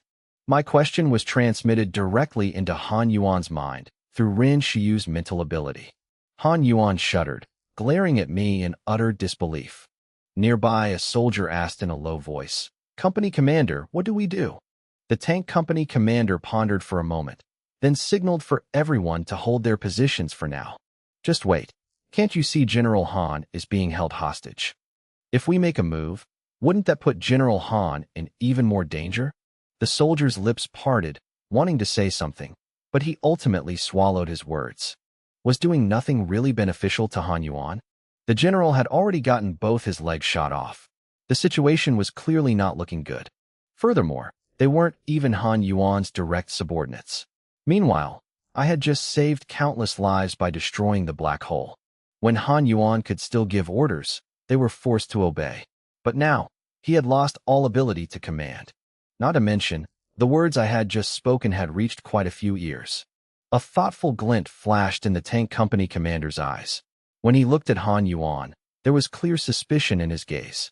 Throughout the mission, Han Yuan had placed far too much importance on keeping the black hole core intact, even putting the lives of the soldiers and espers in extreme danger. If he was truly using them and the entire Jiangning safe zone for his own personal gain, then him dying here might not necessarily be a bad thing. "How do you know about HQ energy?" Han Yuan asked in surprise. I looked at him, my voice deadpan. I'm the one asking the questions here. The sniper rifle remained locked onto him, not shifting an inch. Han Yuan stared at me for a long time, his expression shifting complexly before slowly saying, "I don't know how you got this information. But since you know, you should understand even better that the black hole core isn't something you can keep." He took a deep breath. The black hole core is its heart. You've seen how terrifying the black hole is, so you must understand just how important this core is. Having it is like holding a super battery, and one that can continuously recharge itself at that. Corpses, mutant monsters, even scrap metal, it can absorb them all and convert them into energy. Energy is the foundation of civilization, especially in the apocalypse where everything is scarce. A black hole core like this is no different from an endless oil field from the old era. Its value is unimaginably immense. The black hole core is a treasure, Han Yuan sneered. But precisely because it's so precious, if you don't have the strength to back it up, you're not worthy of possessing it. Jiang Lushi, you're very strong. But compared to them, you're still far behind. Who are they? I didn't care about his mocking tone. A dying man wasn't worth my time. But the word they caught my attention. The military? The government? I asked. In the apocalypse, most safe zones were controlled by the military and the government. Huaxiao was obviously no exception, as only modern weaponry could sustain the existence of those places. You're not wrong, Han Yuan nodded. The people I've come into contact with are all important figures in the government and military. Some hold extremely high status, while others possess terrifying power. A normal survivor like you wouldn't have the chance to meet them in a lifetime. He paused for a moment before continuing. As for the big shot pulling the strings behind it all, even I don't know who it is. I've only heard others mention them, but their name and gender remain a mystery. All I know is that they are an existence you don't even have the right to look up to. Their vision far exceeds ours. We're not on the same level at all. We don't have code names, Han Yuan said slowly. But as soon as we see each other, we naturally know we're on the same side. You can't guard against us, nor can you track us down. Saying this, he looked straight at me, a cold smile creeping onto the corners of his mouth. Once they find out the black hole core is in your hands, you won't live much longer. You'll die 100, 1,000 times more miserably than I will. Han Yuan knew he was definitely going to die, so he no longer cared about keeping these things a secret. On the contrary, he wanted me to know exactly how terrifying the faction behind him was, so that I would live every day in fear. Is that so? I raised an eyebrow. Listening to you, it sounds like this faction really is spread everywhere. Han Yuan sneered. It's too late to be scared now. Then they must have a lot of resources too. Who knows? Maybe they even have other black hole cores in their possession. I feigned interest, then continued. As for that big shot, I'm actually quite curious. That's enough. My eyes turned completely cold. Han Yuan's expression shifted, and he howled in despair. Jiang Lushi, you won't have a good end. They will hunt you down until you die. Even your family and friends won't escape. Bang, bang. Consecutive gunshots rang out. Under my fire, Han Yuan's hands exploded, followed by his arms, and then his shoulders. Amidst his agonizing screams, his head shattered as well, his body blown to pieces. I said I would shoot off his arms, and I did exactly that. Watching that scene, everyone around felt a chill run down their spines. Even though General Han Yuan, was despicable, this Captain Jiang was absolutely not a merciful person either. The tank company commander looked at me, his eyes filled with a complex mix of wariness and awe. Surrounded by tanks, I casually executed Han Yuan. It was no different from a public execution. What he had wanted to impose on me ultimately fell upon himself. Yusin, I asked, did you notice anything special on Han Yuan's body? Li Yusin shook her head slightly. Nothing special. Is that so? I nodded. I wasn't sure what allowed Han Yuan's cohorts to recognize each other, but he definitely wasn't a key figure. He was just a pawn, albeit one with the rank of Major General. But the fact that they could elevate a normal survivor to that position showed that the faction behind him was no small fry. Of course, I didn't completely believe everything he said either. It doesn't matter who that big shot is, I thought to myself. I have the star seed. There's nothing to fear. As long as I'm strong enough and fast enough to roam freely, no matter how massive their faction is, they won't be able to do a thing to me. This was no longer the pre-apocalyptic era, where individual strength couldn't stand against an entire nation. Thinking of this, not only was I not worried, but a thirst for battle surged within me. It was just that things would be a bit troublesome at the Jiangning safe zone. I glanced at the surrounding tanks. Han Yuan was dead. There was no hostage left. If the tanks fired all at once, the half-evolved mobile base probably wouldn't be able to withstand it. If there was no other way, I would have to break through the siege. But right now, the mobile base was still in the middle of its evolution and couldn't switch back to the mining truck form yet. While I was calculating my next move, the tank company commander was also struggling with his thoughts. Right then, the frenzied roars of zombies echoed from afar, accompanied by heavy footsteps rapidly approaching. In the blink of an eye, a ferocious horde of zombies appeared at the end of the street, drawn by the explosions and gunfire. Seeing this, the tank company commander ordered in a deep voice, "Everyone, prepare for battle. Wipe out these zombies first." The gun barrels immediately swiveled around. I cast a glance at the tank company commander, then ducked back into the mobile base and gave a brief order, "Go." The familiar roar of the engine sounded as the mobile base quickly left the scene. The tank company commander didn't look back until the sound of the engine faded away. Only then did he sigh, his expression incredibly complex. "Just now, I personally let a general's killer go." He shook his head repeatedly. If they had actually fought, it was highly likely both sides would have suffered heavy casualties. In this situation, prioritizing the zombies was the right choice. Infighting among humans in the apocalypse truly had no meaning. The Black Hole Core. The tank company commander recalled the vague, dark mass of matter he had seen, feeling an undeniable sense of unease. But his intuition told him clearly that this wasn't something he had the right to meddle in. Even Han Yuan, a major general, had been killed. A low-ranking officer like him was better off staying far away. Wait. Just as the mobile base was about to leave the People's Park area, Wei Feifei suddenly stepped forward. Supporting Taozi with one hand, she hesitantly waved at the vehicle. He probably won't stop. He probably doesn't even remember us anymore. The cold wind blew past, exposing her pale, slender arm and making her look even more fragile. She knew there was a massive gap between us, but if she didn't seize this chance, they might never meet again in this lifetime. So, holding on to a sliver of hope, she kept waving her hand. I quickly recognized the two of them. Oh, it's her? When facing off against the tank battalion, I had noticed her. I hadn't really taken saving her earlier to heart. But later, they had guided me to Hejiang Town, so I considered our paths settled. Even if Wei Feifei hadn't intervened in what just happened, to me, that would have been perfectly normal. But I didn't expect this girl to still remember the favor, choosing to stand by my side in that moment of peril. When the vehicle showed no signs of slowing down, a flash of disappointment appeared in Wei Feifei's eyes, and her waving arm slowly dropped. Just as I thought, the distance between us is too great. She smiled bitterly, shaking her head slightly, and was about to turn and leave with Taozi.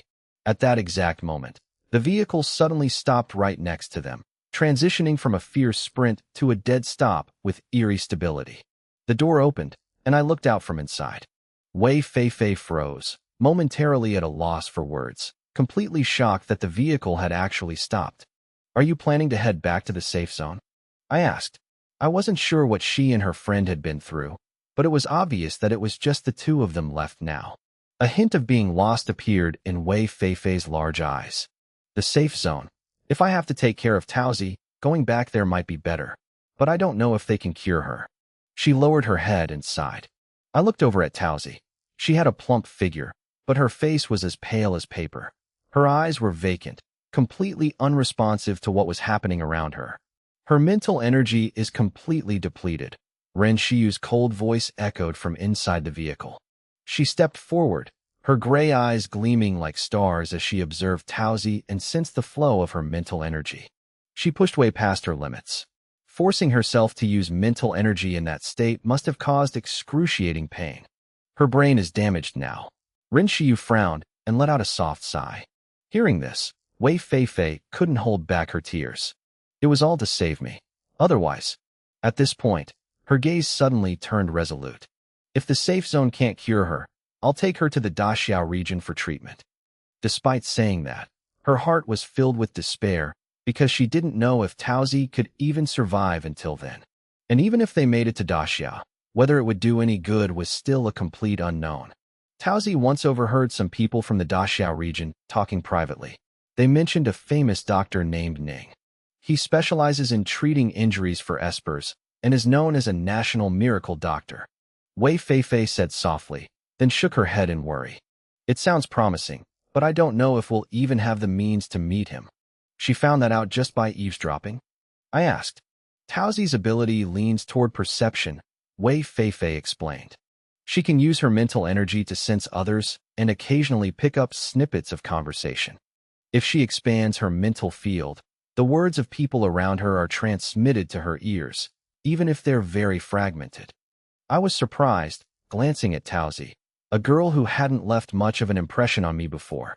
This ability was useful, but also incredibly dangerous. If she didn't know how to keep it a secret, it could easily bring disaster upon her. This kind of mental ability, if made public, would definitely draw attention in the safe zone. But it could also make her a pariah, because no one wants someone around who can eavesdrop on their thoughts. I stroked my chin, deep in thought. Honestly, this ability wasn't much help against zombies or mutated creatures since they didn't communicate with words, but it still had its own unique value. So, does Taozi know much about the Daxiao region? I asked. Han Yuan's words were half-truths, but one thing was certain, that faction would have their eyes on me. I needed to understand more about them and the resources they controlled. About that, I'm not too sure. Wei Feifei shook her head. Taozi likes to eavesdrop, but she rarely talks about what she hears, and I don't usually ask. I nodded. If she went around blabbing, she probably would have gotten into trouble a long time ago. It proved she wasn't stupid. Let me take a look at her in a bit. Li Yusin stepped out of the vehicle and gently placed her hand on Taozi's forehead. The girl still had no reaction, as if completely unaware of the world around her. She was in a vegetative state, yet still physically functioning. A moment later, Li Yusin withdrew her hand and turned to Wei Feifei. If you trust me, I might be able to cure her. At the very least, I can try. Wei Feifei was astonished, unable to believe her ears. She looked at Li Yusin, then at me. She realized I trusted Li Yusin deeply, and Li Yusin carried a gentle calmness that put people at ease. But could she really save Taozi? The journey to Daxiao was too far, and whether Taozi could hold on until then was still a huge question mark. Really? Wei Feifei gripped Taozi's hand tightly, staying silent for a moment before firmly raising her head. If that's the case, I'm begging you to help. Li Yusin gave a slight nod. She had never treated a mentally injured Esper before, so she couldn't make any guarantees. But if she didn't have at least some confidence, she wouldn't have offered. Over the past while, she had frequently helped Ren Xiu relieve mental stress, accumulating quite a bit of experience. Furthermore, the story about the miracle Dr. Ning that Wei Feifei mentioned had also got her thinking, solidifying the ideas that had been budding in her mind. This was also a chance for her to test them out. Li Yusin suggested Wei Feifei bring Taozi inside to rest on a bed in the vehicle.